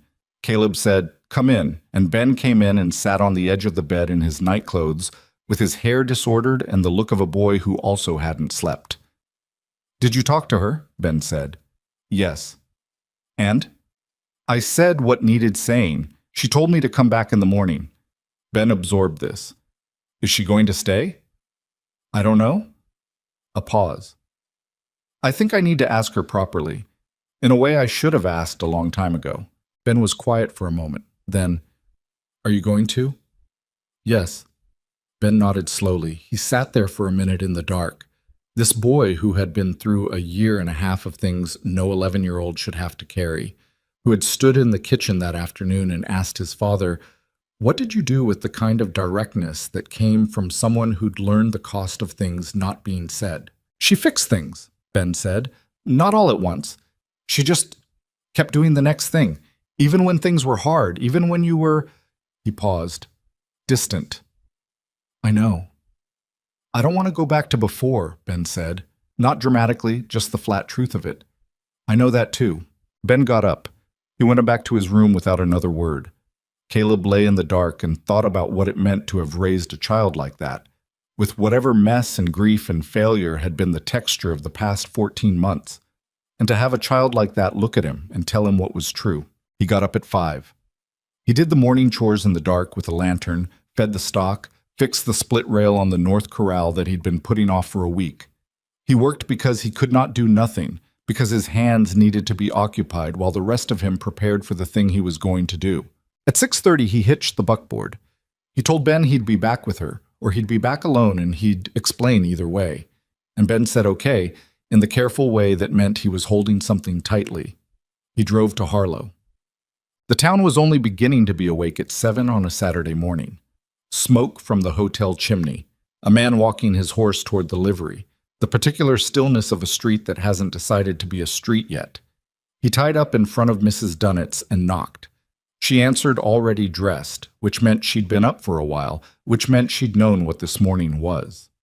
She's on the porch, Mrs. Dunnett said. Back porch. He went through the house and out the back door and found Naomi sitting on the top step of the back porch with a coffee cup and her coat on, looking at the alley and whatever the alley looked out on beyond itself. The flat November light, the buildings, the mountains at the far edge of the sky. She looked like she'd slept some and not enough. She heard him and turned. He sat down on the step beside her. Not across from her.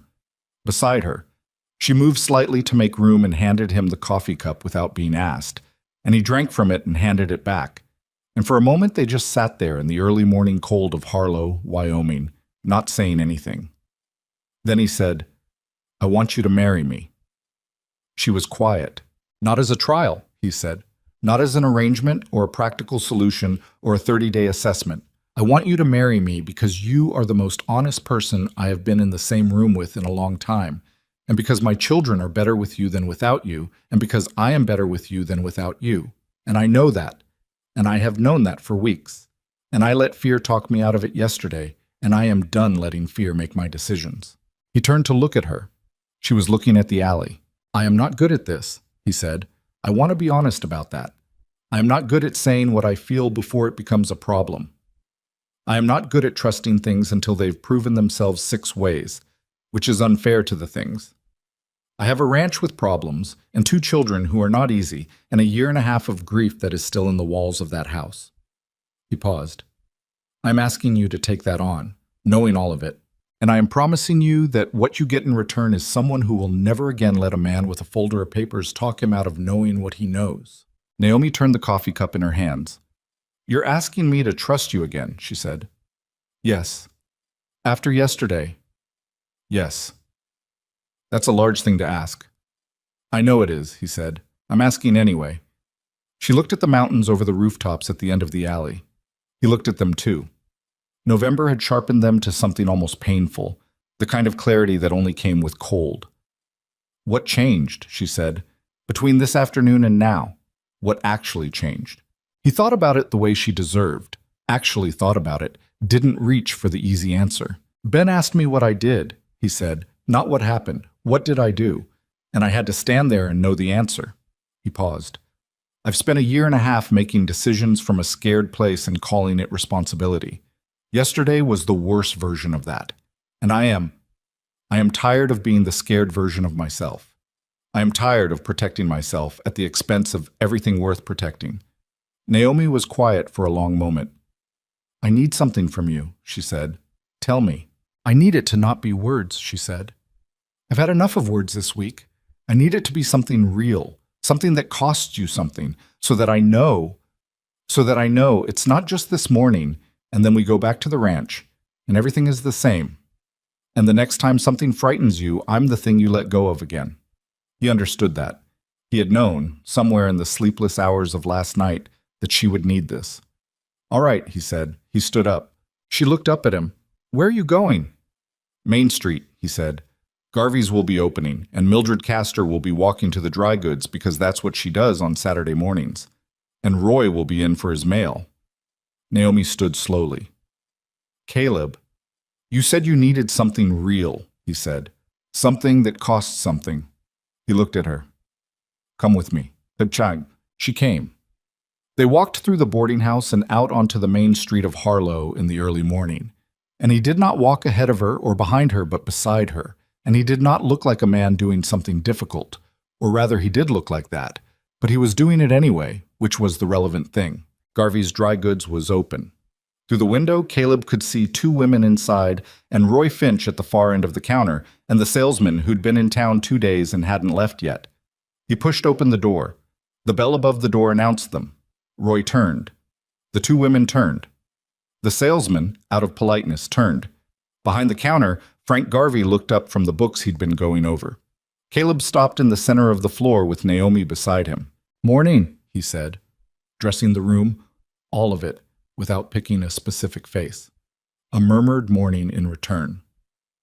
"I want to say something," he said, "to anyone in this room and to anyone it travels to after, which in this town will be everyone, so that covers it." The room was very still. "There have been things said about Naomi Quinn," he said. "Things that started with a man from a Chicago agency who came to my ranch twice with documents that were—" He paused. documents that were produced for purposes that had nothing to do with the truth. He kept his voice level and did not look away from the room. She has been accused of things she did not do.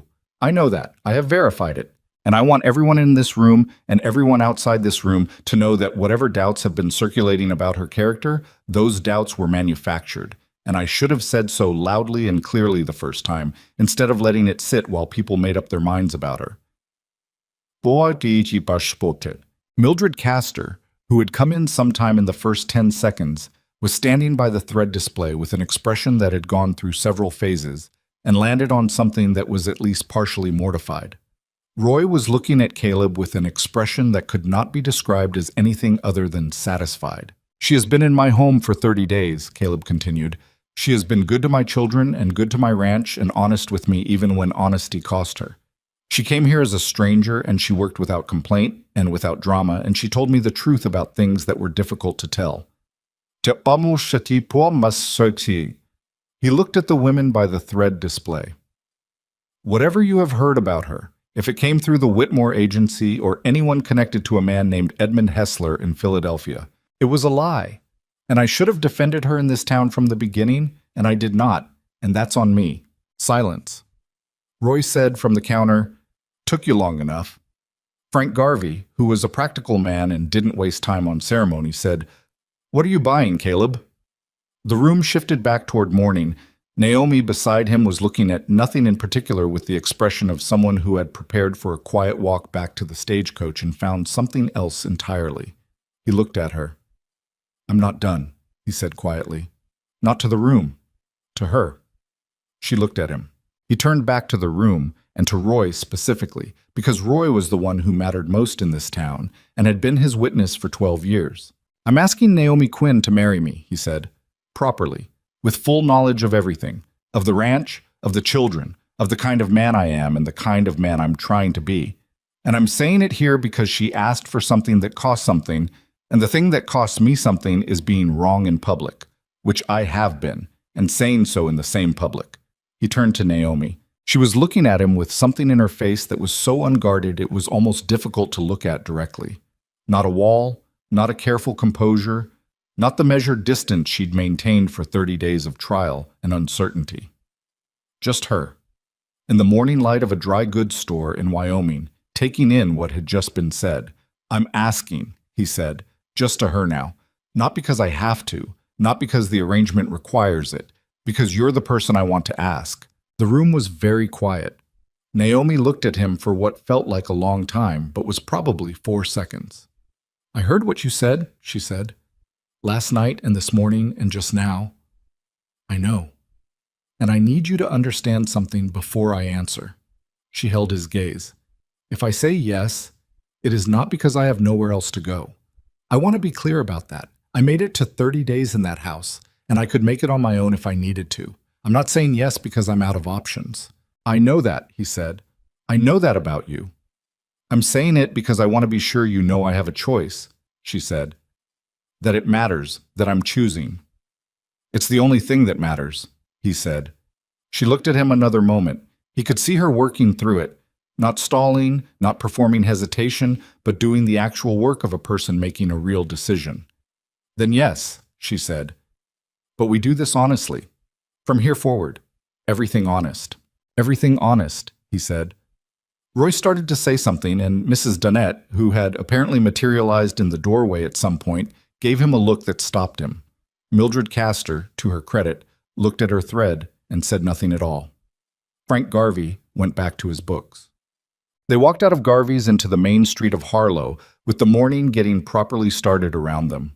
Horses, a wagon from the North Road, the hotel putting chairs out on its porch. Naomi walked beside him, and the cold air was sharp, and the mountains were the permanent, unreasonable size they always were. "The stage is at 9, she said. "I know." "I wasn't on it anyway," she said. "For what it's worth." He looked at her. "What do you mean?" She looked at the street ahead of them. "I'd already decided this morning, before you came, that I wasn't getting on the stage." A pause. "I was trying to figure out what to do instead." "When did you decide?" "Sometime around 4 in the morning." She glanced at him sideways. When I stopped being angry long enough to think. He absorbed this. You could have told me that on the porch. You needed to say what you said, she told him. Not for me, for yourself. He thought about that. Roy says I make decisions from scared places and call it caution. Roy seems like a perceptive man. He's insufferable, Caleb said. But yes. She almost smiled. Almost. The real version was still somewhere behind the morning's events, but its outline was visible. They walked back toward Mrs. Dunnett's, and at the corner of the main street, Caleb stopped. She stopped beside him. Ben's going to say he told me so, he said. He's 11. He's allowed. Lily's going to be... He searched for the word. Insufferable, Naomi said, in the best possible way. Yes. She looked at the boarding house at the end of the block. What do we do now? I take you home, he said, and we figure out the rest as it comes. She looked at him for a moment. That's the most practical thing you've said since this morning. I'm a practical man. You are, she agreed, when you're not being scared. He let that sit. It was fair. Can we go get your bag? He said. Yes, she said. Let's go get my bag, Huang. They stopped on the way back to the buckboard at the post office because Caleb had a letter to send to Howard Briggs in Philadelphia, asking him to continue what he'd started, to dig further, to find whatever could be found that would formally clear what needed clearing. Naomi stood beside him while he wrote it at the small desk by the window, and when he sealed it and handed it across the counter, she did not say anything, but he felt her look at him. He picked up the bag from Mrs. Dunnett's. Mrs. Dunnett pressed Naomi's hand when she came to say goodbye and said, "Come to supper sometime," which for Mrs. Dunnett was the equivalent of a formal declaration of allegiance. They loaded up and drove out of Harlow in the morning light. The 6 miles back to the ranch went in a particular quiet, not the uncomfortable quiet of the first day, not the careful quiet of the trial period, but something else, something that had earned its own texture. He drove, and she sat beside him, and the horses went along the river road, and the cottonwoods had lost most of their leaves by now, the branches black and intricate against the sky, and the mountains said what they always said. About halfway, she said, "Tell me something." "What?" "Something you haven't told me yet. Something true." He drove for a moment, thinking about it. "I knew by the end of the first week," he said, "that I wanted you to stay.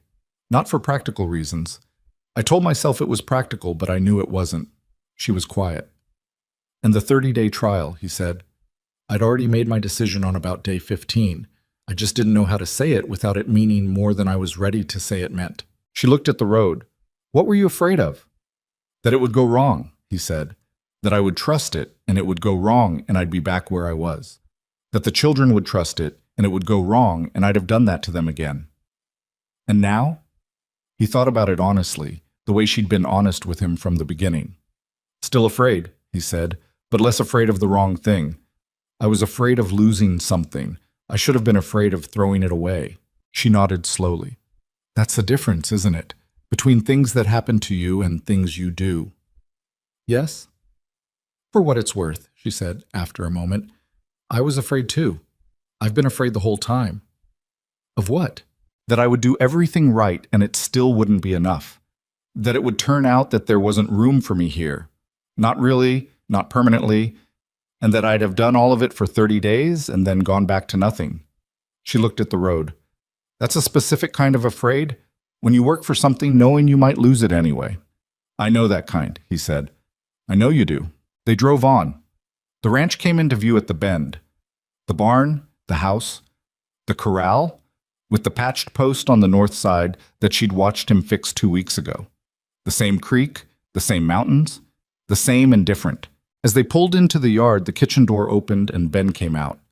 He stood on the porch step in the cold without a coat, because he had heard the buckboard and had not taken the time for a coat, and he looked at the buckboard, at his father, at the woman beside him, and his face did the thing it did when he did not want to show too much.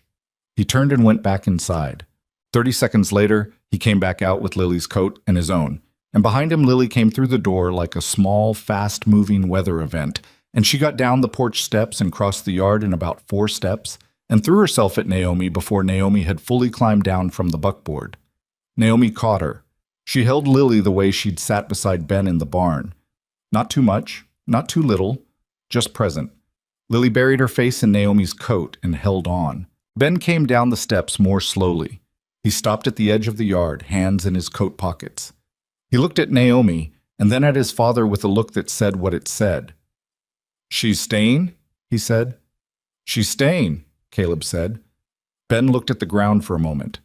Then he looked up at Naomi, and she looked at him over the top of Lily's head, and something passed between them that was the continuation of a barn conversation from 3 weeks ago, and Ben said, "The north fence post needs resetting. The one Pa fixed is already leaning." "I can hold the post," Naomi said, "if someone tells me where to stand."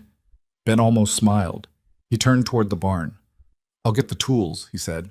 Caleb stood in the yard of his own ranch in the November cold with Lily wrapped around Naomi, and Ben disappeared into the barn, and he felt, not happiness exactly, because happiness was too smooth a word for something that had so many rough edges, but something that was the honest precursor to it.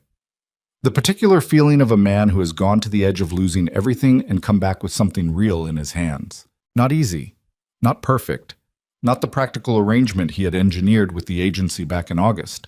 Something better than that, something that had required all 30 days and one terrible afternoon and a sleepless night and a hardware store on a Saturday morning and 2 children who were smarter about the important things than their father. "Come on," Naomi said to Lily. "Let's get inside. You're not wearing a coat." "I'm not cold." "You are. You just don't notice." "How do you know?" "Because I was 8 once," Naomi said, "and I never noticed either." Lily considered this as if it were a remarkable fact about the nature of being 8. She let go and took Naomi's hand and pulled her toward the house, and the door opened and closed behind them, and Caleb stood in the yard another moment. He had asked for 30 days. He had gotten 32 days and one very bad afternoon, and a morning that had cost him something he hadn't had to spend in a long time. The debt, he thought, was worth it. He went inside. The north fence post held. Ben had been right that it was leaning. Caleb's repair had been solid enough for a week, but the ground shifted in the freeze and the footing had gone soft underneath. They fixed it properly that same afternoon, the 3 of them, Ben directing the operation with the focused authority of a boy who knew what he was doing and had decided, apparently, to let the morning's events settle into the ordinary business of the ranch as quickly as possible. Naomi held the post. Caleb drove the stakes. Ben checked the level twice, because once was insufficient for a job done right. It was a fence post. It was also, in the way that small things sometimes carried the weight of larger ones, the first thing they fixed together after everything had almost come apart. When they came in for supper, Lily had set the table, all 4 places. She had done it without being asked, which was not her usual mode of operation, and she had put the good cups out, which were normally reserved for occasions.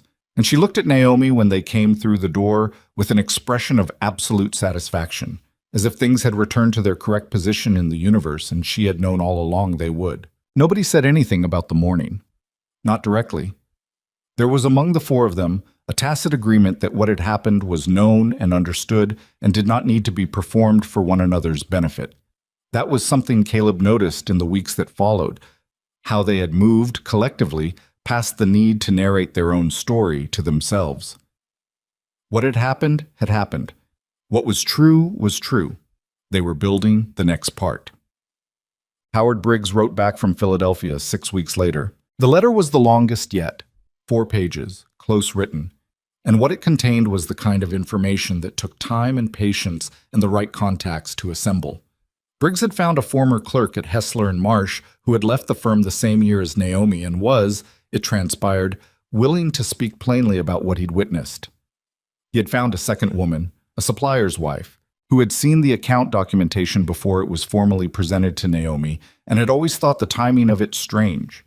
He had found, through a contact at the Philadelphia Municipal Financial Registry, evidence that the account supposedly opened in Naomi's name had in fact been opened with credentials that did not match her signature on any other document in the firm's records. What Briggs had assembled was not a legal case, precisely. It was something more and less than that. A body of evidence that told a story, clearly and in detail, to anyone who read it without the prior assumption of guilt. Caleb read it at the kitchen table. Naomi read it beside him. When they finished, she set down the last page and sat for a moment with her hands flat on the table. "It's not a court verdict," she said. "No," Caleb agreed. But it's the truth, documented, and that's what matters for what comes next. What came next was a letter. Not to the Philadelphia Constabulary, which neither of them had illusions about, but to the county sheriff of their own territory, and to the state licensing board that oversaw marriage agencies operating in Wyoming, and to the regional offices that monitored business conduct across the interstate corridor. Not with the expectation of dramatic justice, because dramatic justice was largely a thing that happened in dime novels and not in actual frontier counties in November, but with the straightforward intention of putting the truth on record somewhere it could not be easily unmade. Roy Finch helped with the language. Roy had a lawyer's instinct for precision without any of a lawyer's fondness for complication, and the letters they sent were clear and specific and attached copies of Briggs's findings. They sent them in December, right before the snow came in earnest. 3 months later, in March, a response arrived from the state licensing board indicating that the Whitmore Marriage Agency's operating license in Wyoming had been suspended pending review of its business practices. Caleb read that letter and passed it to Naomi without comment. She read it and handed it back. "It's not enough," she said. "No," he agreed, "but it's something. It means someone else won't go through what I did." "That's what it means," he said. She folded the letter and put it in the box where they kept the important papers. It was a wooden box that had been Clara's, used for letters and certificates and the small formal documentation of a life. Naomi had not reorganized it. She had simply begun using it for the papers that were theirs now, layered over the ones that had always been there, the way new seasons layered over old ones without erasing them. They were married in January, not with fanfare, because neither of them was built for fanfare, and because the logistics of a January wedding on a frontier ranch were their own sufficient challenge without adding ceremony to it. Roy Finch was there, and Mrs. Dunnett, who had dressed for the occasion with impressive formality and cried during the proceedings with equal formality, as if weeping were something she had also prepared for. Frank Garvey came. A woman named Pearl Garrett, who had taken Lily in on the bad afternoon, came with her husband and brought a cake. The justice of the peace was a man named Ira Hollis, who had been performing marriages in the county for 22 years and had the manner of someone who had seen all the varieties of the occasion and remained, after 2 decades, genuinely interested in each one. He looked at Caleb and Naomi across his small office and said, in his plain way, "Do you want the long version or the short version?" Caleb looked at Naomi. Naomi looked at Caleb. "The honest version," Naomi said. Ira Hollis smiled at that. "That's always the shortest one," he said. It took 11 minutes. Lily stood between Roy and Mrs. Dunnett and held both their hands simultaneously and looked at her father and at Naomi with the absorbed attention of someone witnessing something she had already decided was important.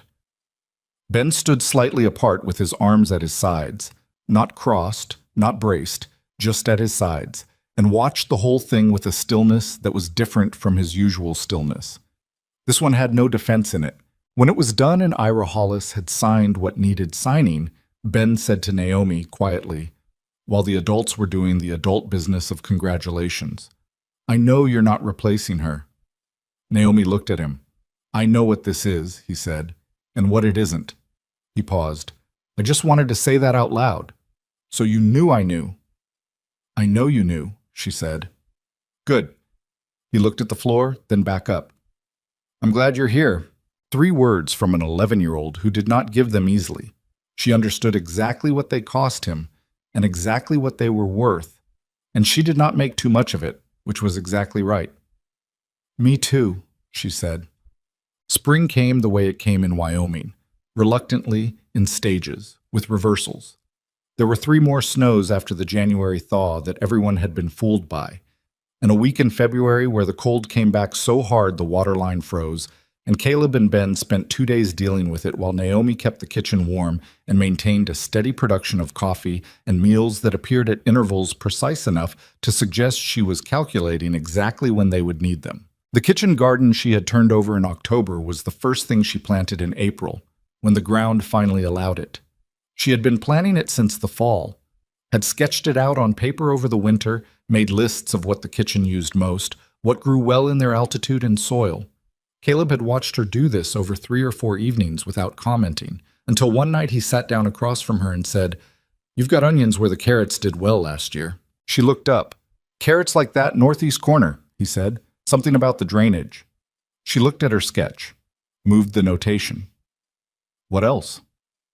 He sat down and they spent an hour on it, talking about the garden with the same practical directness they had learned to bring to most things.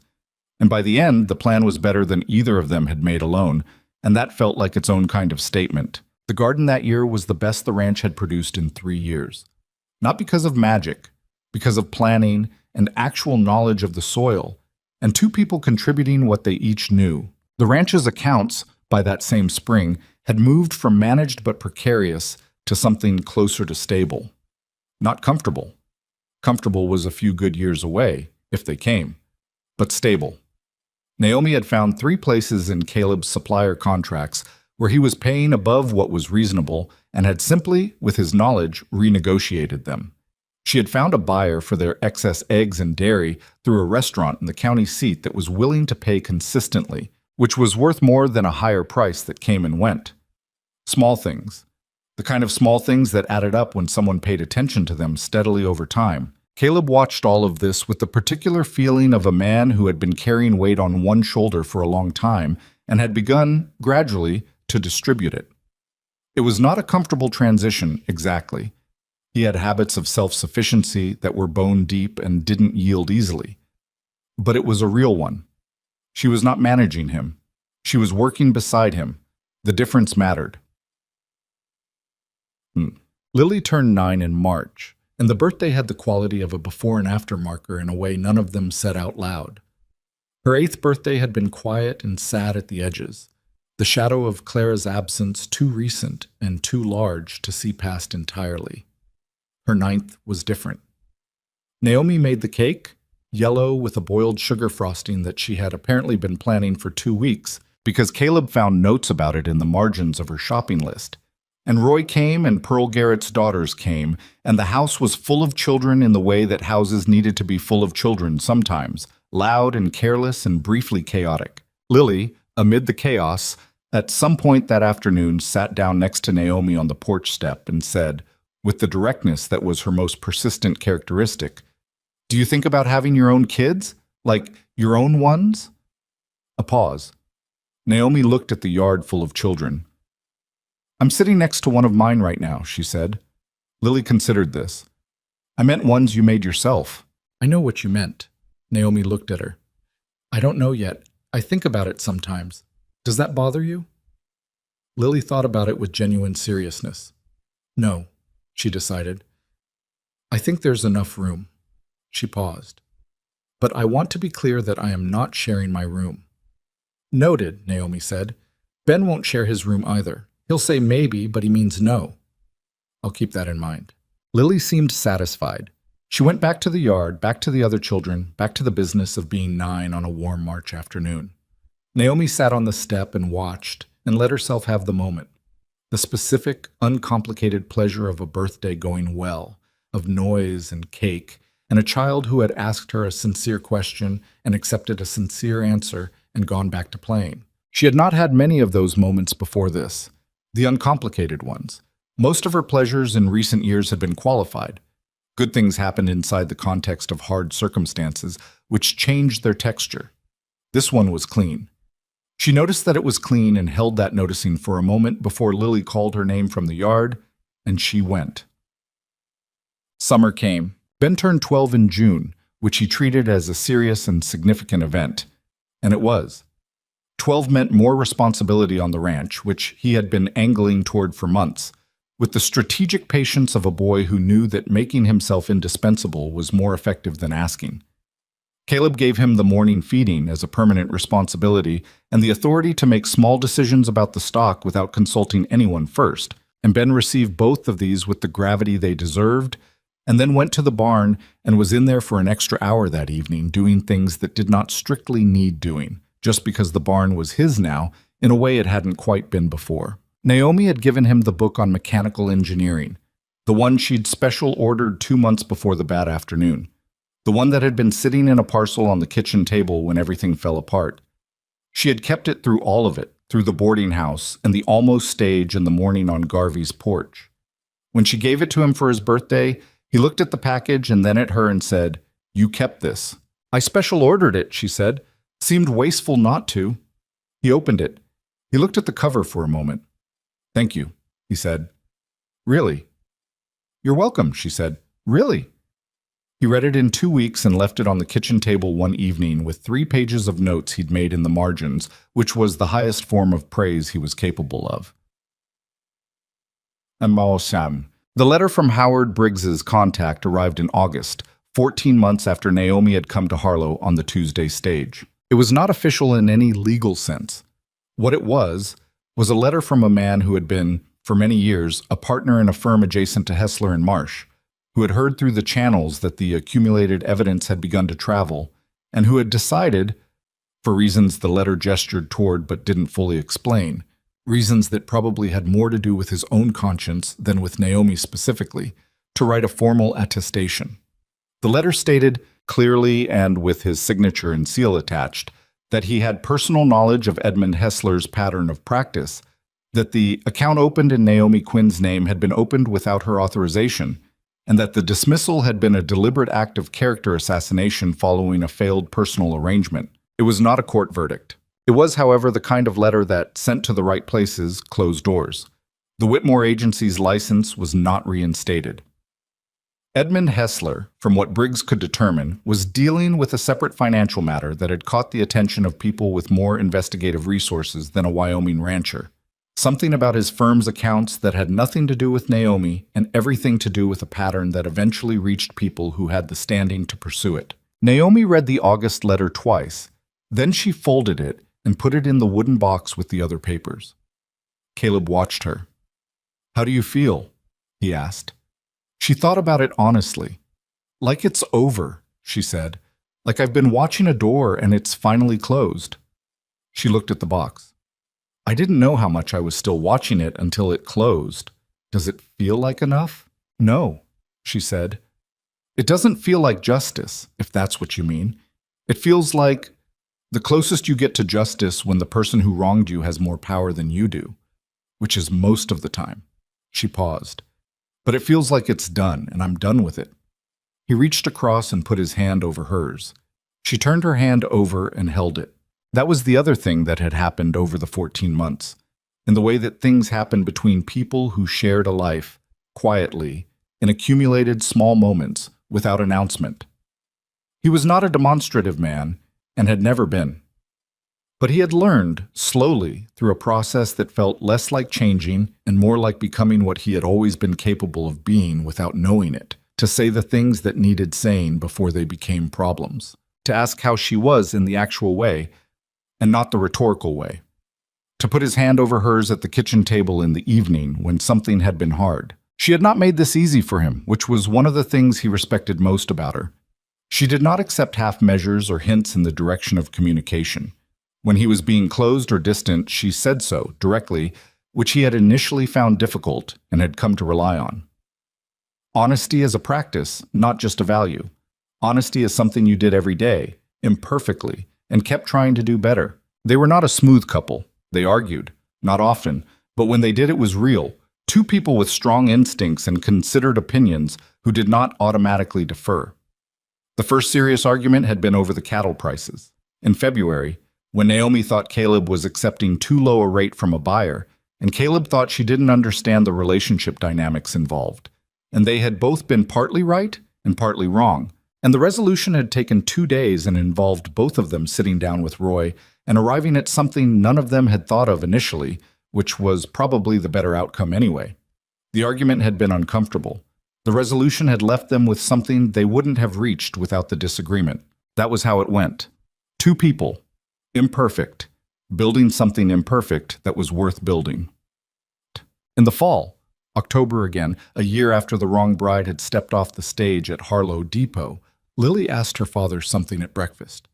"Do you remember the day she came?" she said, with the particular casualness of a child who has been waiting for the right moment to ask something she has been thinking about for a while. Caleb looked up from his coffee. Naomi was at the stove and went still for a moment, listening without turning around. "I remember," Caleb said. "You were going to send her back." "I was. Why didn't you?" He thought about it. Lily was 9 now, old enough for a real answer. Because I watched her take care of you, he said, and I knew, when I watched it, that I was looking at someone who was real. He paused. I knew, and I almost talked myself out of it anyway. That was my mistake. Lily absorbed this. But you didn't. Not that first time. He looked at his coffee. I was harder to convince the second time. Naomi turned from the stove then, and she and Caleb looked at each other across the kitchen in the October morning light, and in that look was everything the past year had contained. The bad afternoon, and the morning on the porch, and the fence post, and the letters, and the arguments, and the garden, and Ben's birthday, and Lily's birthday, and the wooden box, and all the ordinary days between, and the extraordinary ones. You got there, Naomi said, not as an absolution, as a fact. Eventually, he said. Eventually counts, she said, and turned back to the stove. Ben, who had come downstairs at some point in this exchange and had been eating with the apparent obliviousness of a 12-year-old, said, The waterline is frozen again. The moment shifted back to the practical business of a ranch in October. I'll look at it, Caleb said. I already looked at it, Ben said. It's the same section as February. I know how to fix it. I just need another pair of hands. Caleb looked at his son. After breakfast, he said. After breakfast, Ben agreed. Lily was watching all of this with the expression she wore when she was storing things for later consideration. She looked at Naomi's back at the stove, and then at her father, and then at her brother, and then at her breakfast. I think we turned out okay, she announced to no one in particular. Nobody argued with her. Inchetan. There was a thing Caleb understood now that he had not understood at the start of any of this. Not when he was standing on the platform at Harlow Depot in his good coat and his waxed boots. Not when the wrong woman stepped off the stage. Not during the 30 days, not even during the bad afternoon when everything broke and he stood in his kitchen and let it. He understood it now in the way you understood things that had been demonstrated to you by your own life. Not as an idea, but as a fact you had lived. The thing was this, that starting over was not the same as replacing what was lost. He had been afraid for 14 months after Clara died that any new thing would be an erasure, that letting someone new into the house, into the children's lives, into his life, would be a way of saying the old thing didn't matter. That grief had a loyalty clause and he was obligated to it indefinitely. But that was not how it worked. Clara was in the walls of the house the way she would always be in the walls of the house. She was in Ben's eyes, and in Lily's stubbornness, and in the chair by the window, and in the way both children knew, without being told, that certain things were worth being careful about. She did not disappear because Naomi came. She simply became what she was, the person who had shaped this family's first chapter, present in everything that had grown from it. And Naomi was something else entirely, not a replacement, not a second draft, something that could only exist as exactly what it was. A woman who had come from hard circumstances to a strange place and had decided with clear eyes that this was worth choosing. Who had been honest when honesty cost her, and patient when patience was the only tool available, and direct when directness was what was needed. Who had sat in a barn with a grieving boy and told him the truth about grief, and fixed a child's knee without making it a performance, and reorganized a pantry so that the salt was where it made sense. Who had looked at a man who had sent her away on a terrible afternoon and said yes on a porch in November, not because she had nowhere else to go, but because she had looked at the full picture and decided it was worth the risk. That was the thing about Naomi Quinn that Caleb could not have planned for and had not earned and had been given anyway. She had decided with full information that he was worth the risk. Not the version of him he presented when things were going well. The full version. The one who got scared and called it caution. The one who made decisions from closed-off places. The one who needed to be told to finish his sentences out loud. That version. She had looked at that version and said yes. He did not take that lightly. He tried, every day, to be worth it. Not in some performed way, not in the way of a man trying to repay a debt, but in the daily practice of being present and honest and willing to be wrong and willing to say so. He failed at this sometimes. He said so when he did. That was the whole of it. It turned out the whole of it was enough. It turned out the whole of it was, in fact, what it looked like when a family worked. Years later, not many, but enough, Ben would leave for a trade school in the county seat to study mechanical engineering, which surprised no one who had watched him with a pump and a set of tools at 10 years old. He came back for harvests and holidays, and sometimes for no reason at all, which was the best kind of coming back. He grew into the particular kind of man that a hard early life and good examples produced. Direct, patient with things that needed patience, impatient with things that were wasting time, capable of saying hard things without cruelty and soft things without embarrassment. Lily grew into herself with the thorough commitment she had always brought to everything and became, depending on who you asked, either the most organized person in the county or the most particular. She had strong opinions about most things and expressed them clearly, and she would tell you, if you asked about her childhood, that she had been raised by two people who did not always agree but always, eventually, figured it out, which she considered a better education than most. The ranch did not become prosperous in the way that word usually meant. What it became was solvent and steady, and a place where the work was real and the rewards were proportional, and the people who lived there were not living provisionally.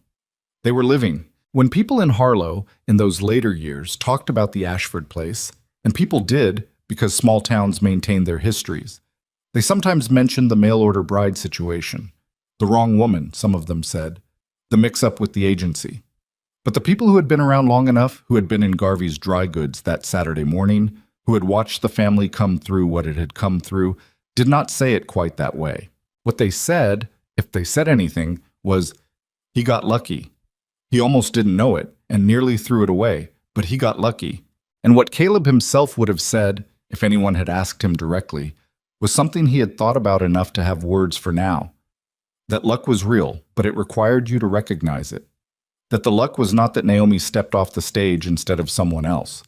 The luck was that she was honest, and he had enough left in him to see it, and that he had a son who asked the right question at the right moment, and a daughter who had always known how things should be. The luck was that all of it happened in the right order, and that he had, finally, after a bad afternoon and a night he never wanted to repeat, been willing to be the man his own life was asking him to be. Naomi, for her part, would not have called it luck.